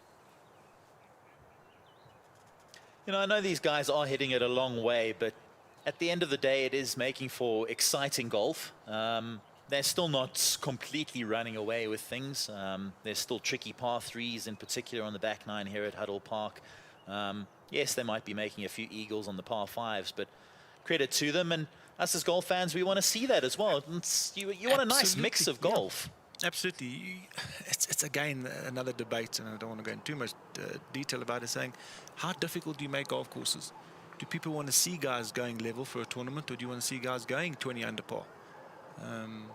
So that discussion point is saying, do people want to come and play this golf course next week? Because I know that Donnie was 20 under after 3 rounds. Well, let's see how good they are.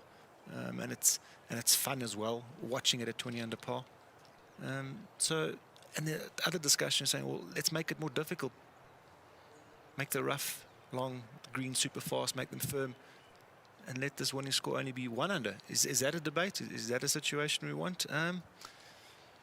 We at the tour try to find the marriage between the two of those and ensure it's a fair competition. And often we go back and say that it's the same for everybody in the tournament. So if the greens are firm and fast, well, it's the same for all 155 other competitors as well. Well, I think you guys have got it absolutely spot on throughout the Rise Up series. Let's look at the winning scores: 3 under, 11 under, 13 under, 13 under. And whatever happens today, maybe 20, 21 under par. It's spot on. It's what you want to see. It's a good spread of everything. It was tough at Killarney. It's been easy here, and in between we've had some great events. Yeah, we've been phenomenal, because it's going to bucket down at rain this afternoon, and the series ends off with a fantastic bit of great weather. Just how it started that Wednesday morning at Killarney, where every single one of us froze to death. Real feel -9 that morning. Absolutely. Gary Todd showed me that. I said, "Is that the winning score this week?" And he goes, "No, that's the temperature." Bitterly, bitterly cold that first day of the Rise Up series. It kicked off with a bang at Killarney Country Club. Of course, that spectacular final round from Darren Fichart really set the tone for what has been some wonderful golf played over the next 4 events. Great champions as well. Donnie van Tonder, a 2-time winner. Darren Fichart winning the first one. George Coetzee winning the 3rd one. It's been great to see the big guns at home competing and coming out on top as well. Greatness does begin here, Rich. Definitely does. And as we're almost through our 5 series tournaments over here, and we need to say thank you to our team as well from the Sunshine Tour. Gary Todd heading up our operations now at the tour, and the team around him hasn't been plain sailing. It's been challenging, especially with all the risk mitigation protocols we had to put in place it's been tough. We tried a new scoring system as well, with the guys are doing scoring themselves. That's why we've got the hole-by-hole scoring. Again, the first couple of weeks it didn't work out so well. It was challenging here and there, and now sort of a duck to water. The guys know that this is how they got to score, and it's great for our fans and the public out there to see hole-by-hole scoring. So yeah, so really to Gary and the team, well done, guys. It's hasn't been easy. And I said to him just now, well done. And he said, well, let's do it again next week. So I said, well, as I said, and that's where the Donnie van Tonder joke comes in. Let's go ask Donnie to sponsor it. The way he's headed, it's certainly a possibility. Nice shot by Jacques. That should be a really good up and down from Jacques Blau. Struggled a little bit today. Hasn't gone all his own way after rounds of 65 and 67, but battling away, and 2 under on his round today. Interesting you say he's 2 under and he's battling, Rich. If you look at the scoring, 5 under, 7 under, 6 under, 4 under. It's a tough crowd out here. When you look at what this man is doing, it's just streets ahead of the rest, playing with so much confidence, so much belief, and oodles of ability to back it all up. Yeah, he's got the game, that's for sure.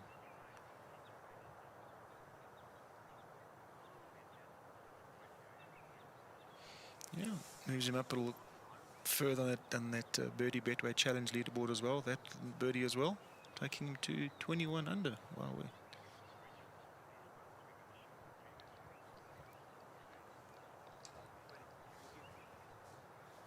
So Van Tonder taps in for his birdie. All smiles. Absolutely, and why not? Really in a good space at the moment. And why wouldn't you be? 2 wins already in the Rise Up Series, on course for victory number 3. And it's all going according to plan for Daniel van Tonder.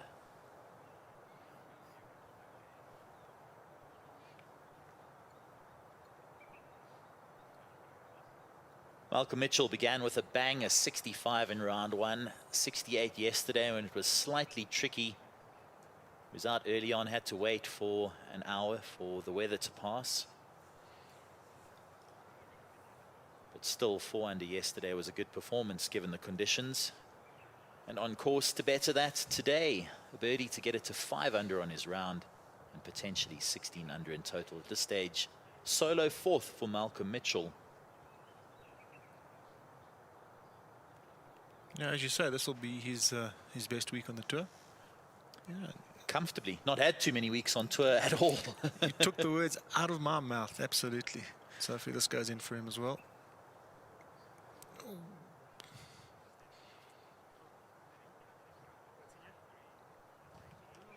Not to be, but Mitchell will tap in for par and remain at 15 under. Adilson de Silva now. His second into 18. Great finishing hole here at Huddle Park. Might sneak him just ahead of Jaco, puts us close over here. Also one of the nicest guys on the tour as well.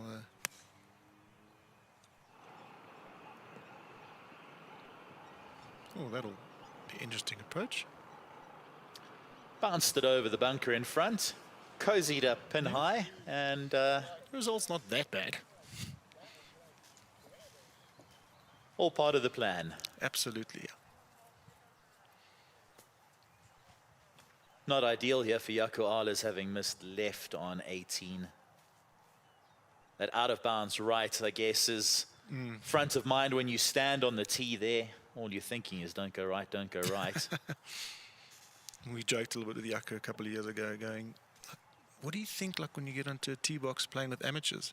He says the only thing you want from an amateur, if it's out of bounds on left or right, not to go on the tee box and say to the professional, don't hit it left or right over because that's out of bounds. So some of the amateurs don't think too much when they play with him, but Jaco's a hell of a nice guy, and I say opinionated, and I don't mean it in a bad way. He's really wants the tour to strive and do better things. He's got his own ideas as well, and he's not scared to share them. Hence his nickname, and I won't mention it, but and Rich, you know what it is. But hell of a nice guy. Really just wants the best for the tour. Certainly been in the mix in the last few weeks and in the Rise Up series throughout the campaign. Let's take a look at how things have panned out in the first 4 events since professional golf resumed. Darren Fichart stunned golf fans to clinch the Betway Championship at Killarney Country Club, thanks to a stunning final round 64. He surged through the field to bag Sunshine Tour title number 18 in spectacular fashion.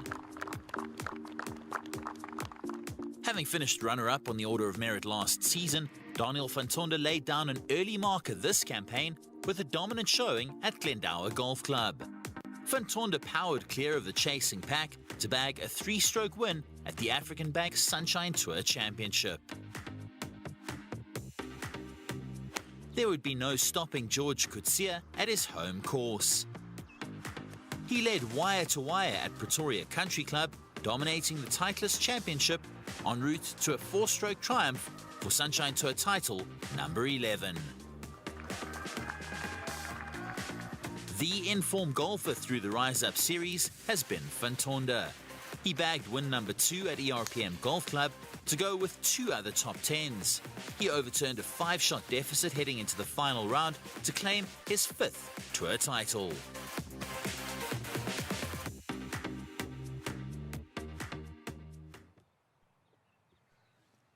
And what a performance it has been from Daniel van Tonder throughout the Sunshine Tour's Rise Up series. 2 victories, 2 other top 10s, and a stunning shot into 17 there. Not seen too many people get close to that. It is a tricky par 3, playing 153 meters, the pin 9 on 7 from the left, and van Tonder has cozied that one up nicely.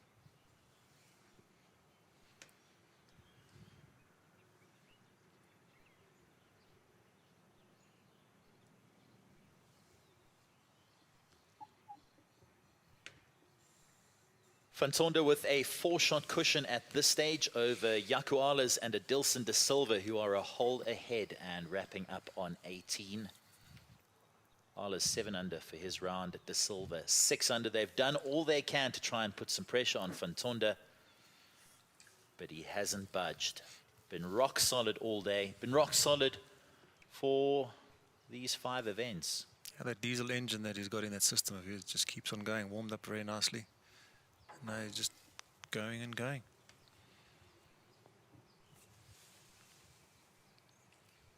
Popular spot to miss here on 17. Don't want to be left here.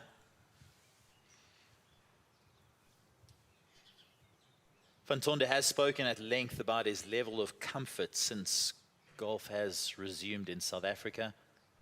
Very happy with his wife Abby on the bag. Very happy with the work that he put in during lockdown, getting fitter and stronger and mentally prepared for the golf that does lie ahead of him this year, and has worked hard on his game since then, showing in the results that he's managed to put together. 2 victories so far, one of the most dominant showings we've seen in recent times on the Sunshine Tour. Yeah, up now as well, Malcolm, as you said, he led the Big Easy Order of Merit last season, and this year's going to be another interesting one on the Big Easy. We've got, I think we've got about 19 events on that tour. We've also made 3 series finales as well. So we've got the top 100 guys, top 75, top 50 guys going into the last tournament. Additional prize fund across the Big Easy as well. So there's definitely the development tour, if we can call it that, on the Sunshine Tour, and they've got a big season ahead of them as well. Certainly producing some quality golfers as the Big Easy IGT Challenge Tour. That is an unbelievable effort from Jaco Alers. Just pulled on the handbrake at the last minute and went hard left. Great read from him. Yeah, hopefully that'll put a smile on his face. He'll have a cold drink afterwards, and so it's been a couple of good weeks for him.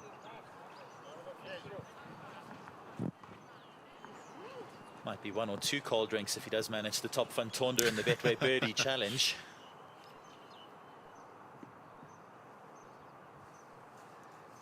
But he'll tap in for par. Alers signs for a 7 under par, 65. A great effort from him. 17 under in total. And he's at this stage in a share of 2nd place with Adilson de Silva. Yeah, big smile from him over there, and well deserved, yeah.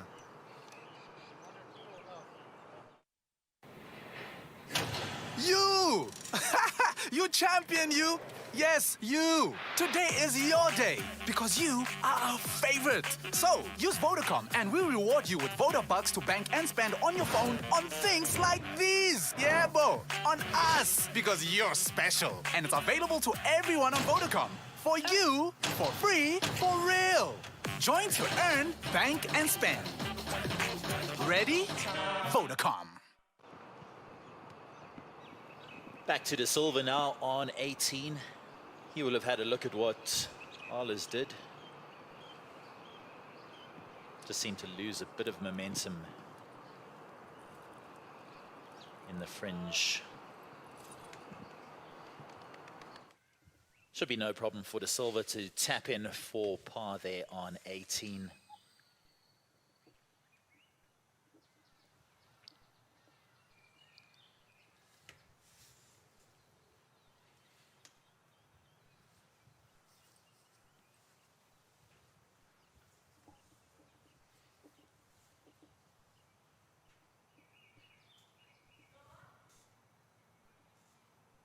Thomas, you mentioned how successful he has been on the Big Easy IGT Challenge Tour. 12 top 10s from 16 events last campaign. And a really, really solid performer. Looks like the sort of guy who's going to make cut after cut after cut. As we said earlier on, it's, we seem to breed these really good guys. And one of our seasoned professionals, Doug McGuigan, and I were chatting a little while ago. And I said to him, why do you think this is the case? And he kind of said... well, let's see what Don does here quickly, and hopefully taps that in again. Oops. Just drift by, but we'll tap in for par, remain at 21 under, and still a 4-stroke advantage for Fantonda. So going back to what Dougie said, he was saying that when he was growing up and friends and family, I think it was on the Canada rather, sorry. He was saying when the guys competed over there, they got a prize. Everybody got a prize for competing. And in our country, it's completely different. You get a prize if you do well. And he thinks maybe that's where the big difference is. In our country, we're bred from very young to compete and to win, and not just compete.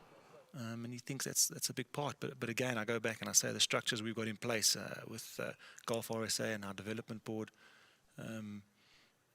putting in the hard yards over here to get guys like Malcolm onto the pedestals that they hopefully will get to. Yeah, well done. Par for Mitchell on 17, breeding competitors and plenty of them here in South Africa, and we're seeing it on the Sunshine Tour, event in and event out. So Arles and De Silva in the clubhouse on 17 under par. Great rounds from both of them, 7 under and 6 under respectively. But it looks like it's Fantonda's to lose from here. A 4-shot advantage for him. Not even playing partner Jacques Blau and good friend can do much to force a mistake out of Fantonda. The pair of them play out of the Els Club Copperleaf, play a lot of golf together by all accounts. And Blau just not able to put the pressure on Fantonda today. They stride up to the tee box of the final hole of the day, the final round of the final event of the Sunshine Tour's Rise Up Series, the Vodacom Championship Reloaded. Just one hole remaining. So excited to see this, Rich. When we've got these things in place and we're thinking how to do them and what are we going to do and how are we going to fund them and all these difficult questions, and now sitting here 5 weeks later going, how are we going to do this? And we've done it. So chuffed to see it. And also very, very pleased the way we put our streaming efforts, something new, something different, really cost effective for us to show the golf in this format. And it's something new our golfing fans and public will get used to. It's new and it's different. So we'll keep on going streaming for a while. Certainly has been well received. It's allowed everyone to be nimble and agile and adaptable and do things differently and pivot and do all sorts of those things that you need to be able to do in this space and in this time. Absolutely. Golf, like every other sport, is about entertainment. And our professional golfers are the actors on that platform, and we need to bring the show to the people. and I think this is a really good way we're starting to do it. Van Tonder is certainly stuck to his game plan. Aggressive off the tee at the last. And it looks like he's all right there. Bless your eyes, Rich. Yeah, absolutely.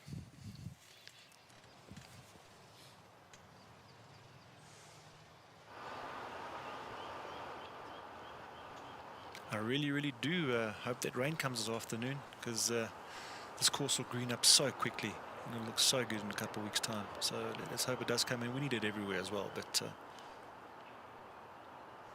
certainly an exciting time for all of us golfers here on the Highveld. It's just that little bit of rain that's needed, and it changes so rapidly. The little bit that we have had already has taken some of the dust out of the air as well. And things will turn very quickly when that proper rain does arrive. Interesting to see Mitchell with an iron off the tee here. Plenty of options here at Huddle Park Golf and Recreation for how you go about playing this course. Mitchell just not favoring the driver. I'll leave him with the mid-iron into the green here on 18, but this certainly the safe play. yeah, Malcolm's had a good amateur career, part of the Golf RSA squad. Played with actually Wilco Nienob a few times as well. Obviously a heck of a play, just hitting that down the middle. Yeah, nice stroll for Donnie with his wife. Maybe not looking back just yet at what he's achieved, but hit one more good shot, and he'll have a few cold drinks as well afterwards. It's quite a remarkable run that he has been on. If you look at the way the guys have competed over the last couple of years, potentially the first back-to-back winner on the Sunshine Tour since Justin Harding in 2018, and the first three-time winner on the tour since 2017 with Oliver Becker. So something truly special at beckons for Van Tonder should he get the job done here on 18. And if he does do it, let's hope it goes from strength to strength and follow the footsteps of George and Garrick, taking the trip into Europe and seeing what happens there for him, or staying here towards the end of the year and maybe some of our bigger tournaments, succeeds there as well. Greatness does begin here, Rich. African Bank still offers SA's best investment rate of 12.22%. Visit africanbank.co.za for more information. Score big with a 130 gig SIM only data plan for just 399 Rand per month. Going store or visit online. Red hot deals. Vodacom. Tough conditions out here at Huddle Park today, but someone who made the best of those conditions was Yaku Alles. Yaku, a great closing 65 for you today. Yeah, thanks, man. I've played nicely. Little silly three-putt on, I think it was 13, but other than that, it was pretty solid. Yeah, you really chased it today. I mean, what have you found in your game that's worked so well during the Rise Up series? I don't know. I just played really solid. I've been working at the game, and it's pretty good putting. The last few weeks have come on. The putter was very cold the first few events. But yeah, we're all just trying to chase Donnie down because he doesn't have any stop in him. So we're just trying to make as many birdies as possible and trying to chase him down. And that's something you did today. 8 birdies. You happy with that? Yeah, well, hopefully, because we were tied for the Betway Birdie Challenge. So hopefully that's enough. We'll see. I don't really know what's the count at the moment. So it'll be nice to just beat him in something. Well, he parred 17, and we'll see how he goes on 18, and then maybe you will be the winner of the Birdie Challenge. But thanks for a great Rise Up series. We look forward to seeing you for the rest of the season. Thanks, Yaku. Thanks, man. Thanks a lot. All right, back to you, Richie. Yeah, it is certainly going to be an exciting finish to the Betway Birdie Challenge. We don't even know what's going on. I'm trying to sort of figure out what's happening, but we'll keep everyone in suspense for a little while longer. And us, yeah, exactly. See, Yaku over there was very excited to have finished off and done nicely. Currently 7th on our order of merit or money list this year. As you know, Rich, we're not ending our season off like we normally do in March. We're going to extend it to 2022. So all the guys that have got their cards were able to play sort of 18 months on the tour. and get all the exemptions into the tournaments as they would in a normal season, just extended by another year. Tough times needed some tough decisions, and a lot of the tours have done exactly the same across the world. And I think it's been received very well by players as well. And they know that they can compete, and they've got a 18-month period to deliver what they're supposed to.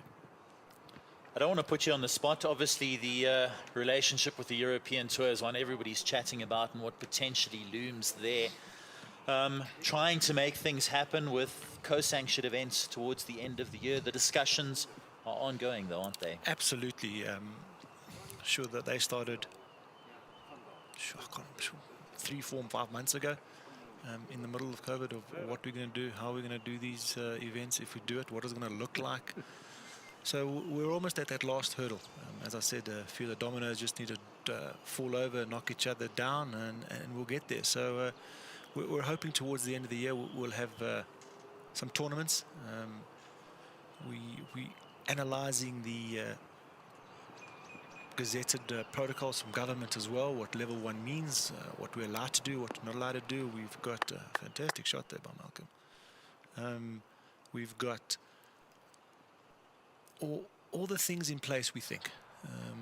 As I said, we've got medical advisors on our team. We're discussing daily with the European Tour medical team of what we should be doing, how we're going to do the events, if they do happen, and what does it mean.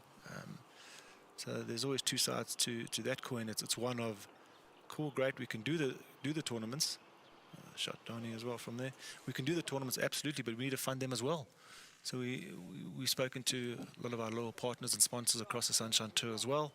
And hopefully, as I said, in the next couple of weeks, we'll be able to make an announcement of what we're going to do. But things are looking positive. Let's put it that way right now.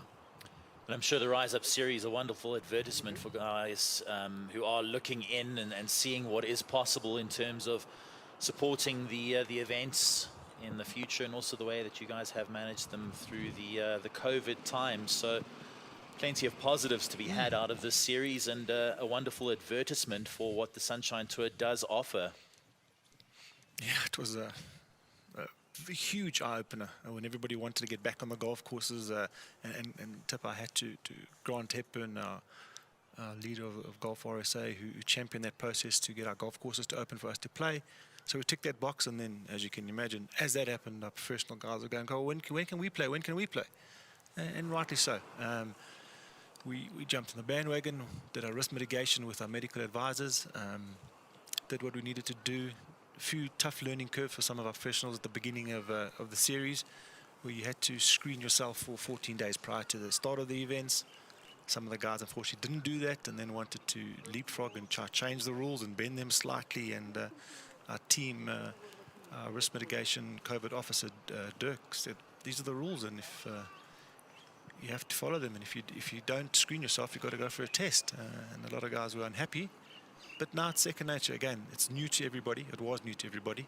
And now, okay, this is what we're going to do. This is what we're going to do, play golf. And guys are doing it. It's a small price to pay when you consider where we were just a few months ago. The potential of professional golf, even this year, looked pretty slim. So a remarkable turnaround, really. And the Rise Up series has just been phenomenal. Yeah, very exciting. And we're moving on to our Sun Series, the Wild Coast next, and then we're going up to Sun City, and again we're going to do a tournament with our partners Sun International at Wingate as well. So as I said, we've got a 2-week break, and we've got three events again in a row afterwards. The guys have got some nice purses coming up to play for. So our golf is back. Back with a bang. Hopefully to finish with a flourish here for Fantondo. He's left himself an opportunity for birdie, and what a grandstand finish that would be if he were to roll that one in. Currently 6 under on his round today, 21 under par in total, and 4 better than anyone else this event. Yeah, definitely owned the series, and definitely want to put the cat amongst the pigeons just yet, but it's a downhill putt that Donny's got there. But Rich, I think if you and I had a putt each at it, we'd also maybe do it in 5 shots and be safe. If you've got them, use them. Absolutely, yeah.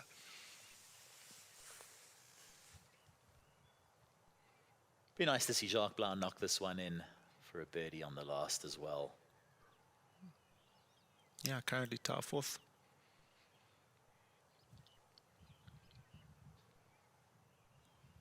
Struggled throughout the first stretch of the Rise Up Series, missed the cut at the Betway Championship. Oh, Richie called it. And has made a birdie on the last to finish with a flourish. So that That'll will help. be a nice way to end things off for Jacques Blas. Smile on the There face. we go, exactly. It wasn't so tough, Rich. What are you talking about? Well done, Great Jacques. round for him today. 4 under par in total, 16 under, and depending on what Malcolm Mitchell does, he's in solo possession of 4th spot at this stage.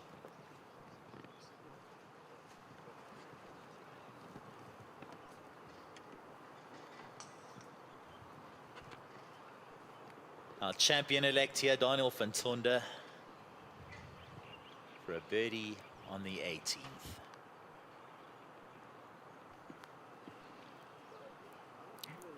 As you said, Rich, use them if you got them. It's a little surprising. He's been aggressive throughout these 5 events and left that one short, but he'll mark and wait for Malcolm Mitchell to finish up before he has what is hopefully going to be his final putt of this event and the winning putt as well. Yeah, as Malcolm sets up his putt show again, just to our sponsors, Vodacom, really extremely grateful for what they've done for professional golf. They've got a series called the Vodacom Origins of Golf that's been going for, I think it's been 15 years now. They've been amazing supporters to golf and sport in our country, so thank you as well to them, to Titleist, African Bank, Betway. Really, thank you for your support through the Rise Up series. Been incredible to see the new sponsors come on board and the old ones change things up a little bit. The Origin series, of course, so popular amongst the amateur in this country. It's one of the great events. If you ever are lucky enough to play in them, it's a real treat for amateur golfers. And you know, they've been very kind enough to continue their support to the sport, even though it's not involving the amateurs at this stage. Yeah, they've been fantastic, and we're hoping to get some positive communication from them for the Origin series going forward. As I said a couple of weeks ago, just waiting them to put some pen to paper, but hopefully there's some good news from Vodacom on that series as well. Mitchell for par here on 18.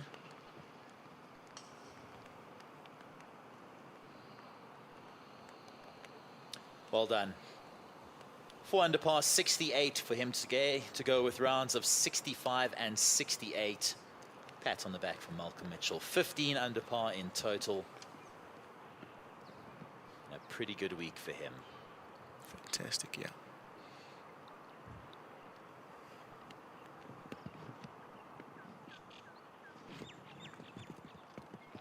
And that's that. Daniel van Tonder, a winner again on the Sunshine Tour. A 3rd victory in the Rise Up series. A dominant performance once again, and a 6th in total for van Tonder. Yeah, fantastic. Well played. Phenomenal performance from him today. Really be pleased with that. 21 under in total rounds of 63, 66, and 66. Thank you. And congratulations all around for a deserved champion. He's been so impressive since professional golf resumed in South Africa. And a deserved winner again this week at Huddle Park Golf and Recreation.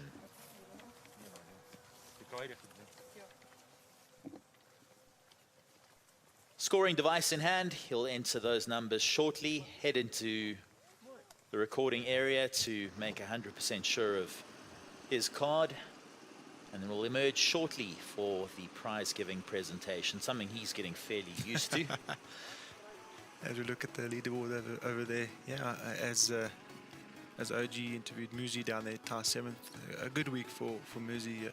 Hell of a player. Betway have backed him as well. So good week for him. They've seen the potential in Musiwala Natunswi, and he's delivered this week. 4 under on his round today, 13 under in total. Jaden Shaper also in the mix again, another young talent, plying his trade on the Sunshine Tour, also in a share of 7th spot there. Clayton Mansfield rounding out those golfers on 13 under par. Chris Swanepoel, who we heard from a little earlier on, 68 today for him, 12 under in total. Another exciting talent in Rupert Kaminsky, also on 12 under. Nice to see Anton Haig on 12 under. And Derek Peterson, 3 under today for him, and also in with a shout and a tie for 12th. Yeah, Derek's one of our squad members in our transformation squad, so I'm very, very chuffed to see that the guys are coming through. Nice to see Louis Diago back in South Africa as well and playing nicely here too. A little disappointed today, I guess, with a 71. A round that could have been a little bit better, but nonetheless, he'll take that. Looking further down the leaderboard, Maketa Mazibuka also level par round today for him, 9 under in total and a share of 31st. Keith Horn once again making the cut. So great, Rich. I'm jumping here. We've got Machetu Evans over here, Heinrich Breiners as well. Chatted briefly to Evans after his round. Great week for him as well. Something new, never been on the leaderboard like this before. So things are looking up. Sianda as well, Jason as well. So it's great to see our transformation guys coming through and playing so nicely. Making cuts the first part of the battle for them. So nice to see the guys coming through, competing in the final round. And Thomas, thank you very much for joining us today. We know you've got to go and do your duties outside, hand over a trophy, but thank you very much. Congratulations again on the appointment, and we look forward to what you guys have in store for us over the next few months. Thanks, Rich, and thanks for your support as well. It's amazing, and long may it continue. Thank you so much. Absolutely. Thomas Apt, the commissioner of the Sunshine Tour, will be handing over the trophy very shortly to Daniel van Tonder, the winner of the Vodacom Championship Reloaded. A superb round today, a 6 under par 66, 21 under par in total, and what a performance from Van Tonder. His third event of the Rise Up series, 6th in total on the Sunshine Tour, and this is how he got it done. Par on the last for Van Tonder, really not too much pressure over the closing stretch for him, and did exactly what was needed to bag the victory. Fist bumps all round. It's Van Tonder who claims the win and his third of this season. It's been incredible to see how he has played since professional golf in South Africa resumed. Really has taken to the challenge manfully, used his time during lockdown well, lost a bit of weight, put on a bit of muscle, and worked hard on his game, and it's paying dividends. So well done to Daniel van Tonder. A dominant showing so far in the Sunshine Tour season. The first man since Justin Harding to win back-to-back events on the tour. Harding doing so in 2018, and the first man to win 3 events in a season since Oliver Becker did that in 2017. So a wonderful performance from Daniel van Tonder, and he'll be delighted with the way things have panned out here at Huddle Park Golf and Recreation. We have been treated to a great week here at one of the more interesting courses here on the Highveld. The Bob Grimsdale design has hosted many events over the years, including the SAPGA Championship. They hosted that twice in the 70s. Also the Supersport Ladies Challenge in 2017. A couple of qualifying events for the Mauritius Open, as well as an event or two on the Big Easy IGT Challenge Tour. That's how things have wrapped up, though, here at Huddle Park Golf and Recreation. Daniel van Tonder, 6 under par today, 21 under in total. 4 shots better than Jaco Ahlers and Adilson de Silva. They did all they could to put the pressure on van Tonder. 7 under and 6 under on their rounds, respectively. Not to be though, Jacques Blau coming in 4th, Malcolm Mitchell, 5th spot for him. And a whole host of golfers trying to apply the pressure, but not able to. Let's head down now to Oji Molefe to find out about the Betway Birdies Challenge. Thank you, Richard. What an incredible ending to the Rise Up series here at Huddle Park with the Vodacom Championship reloaded. And there was a lot to play for when the day started because we had Jaco Alles and Daniel van Tonder tied for the Betway Birdie Challenge. So both knew they had to go out there and put on the best scores. And in the end, it was Jaco Alles who won by 2 birdies today and finishing on 79 in total for the Rise Up series. And Dani finishing on 77. So to hand over the check to Jaco Alles for winning the Betway Birdie Challenge, Thomas Ept, the newly appointed Commissioner of the Sunshine Tour. Congratulations on that, Thomas. And it is now for you to actually hand over the check to Jaco. Thank you. Thank you.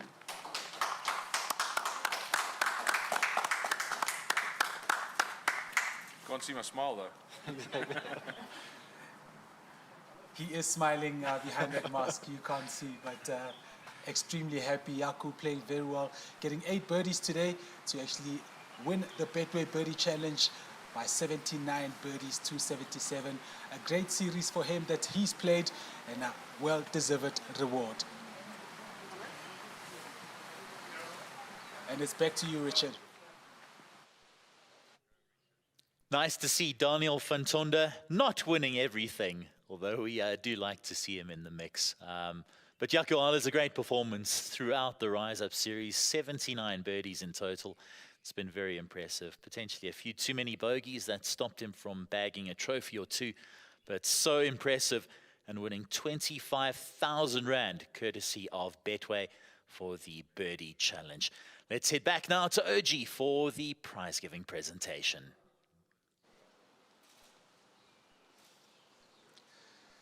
And the winner of the Vodacom Championship reloaded. He won last week. He won the Unlocked event. And this week doing it again, Daniel van Tonder.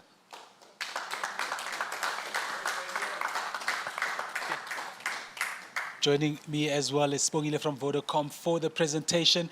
Dani, before we give you the trophy, what an incredible week you've had. 3 tournament wins now during the Rise Up series. You must be absolutely happy with your performance. Yes, I mean, I'm very happy. I've been working hard, practicing, and been playing good golf, you know. So, I mean, just do it further along. So happy. Jaco says he's happy that you actually gave him something to win this week as well with the Birdie Challenge. No, he's a good player, played well, and happy for him. And I mean, you have to make birdies out here, you know, to do anything. So, I mean, he played very well. Yeah, listen, congratulations, your 3rd tournament win of the Rise Up series. And if you could grab your trophy and Spongile give you that elbow to congratulate you. It's been an incredible performance by Daniel van Tonder during the Rise Up series. It's been absolutely incredible. All thank you to the Sunshine Tour who've done such an amazing job to actually get the professionals playing tournament golf once again. And thank you to all the sponsors who've been involved, starting with the Betway Championship. We'd like to thank African Bank who also came through, and Titleist as well, putting on a tournament before we went to the 2 closing Vodacom events. It's been absolutely amazing. Thank you to all the nomads, to all the staff from the Sunshine Tour, and all the amazing golf courses who've hosted us over the last 5 tournaments. It's a wrap from us here at Huddle Park, and I'm going to throw it back to Richard Mespro.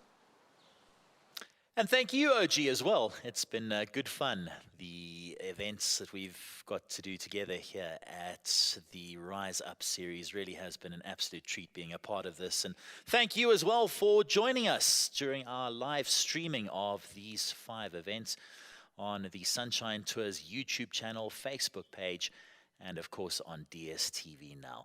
From all of us here at Huddle Park Golf and Recreation, it's thank you very much, and until next time, goodbye.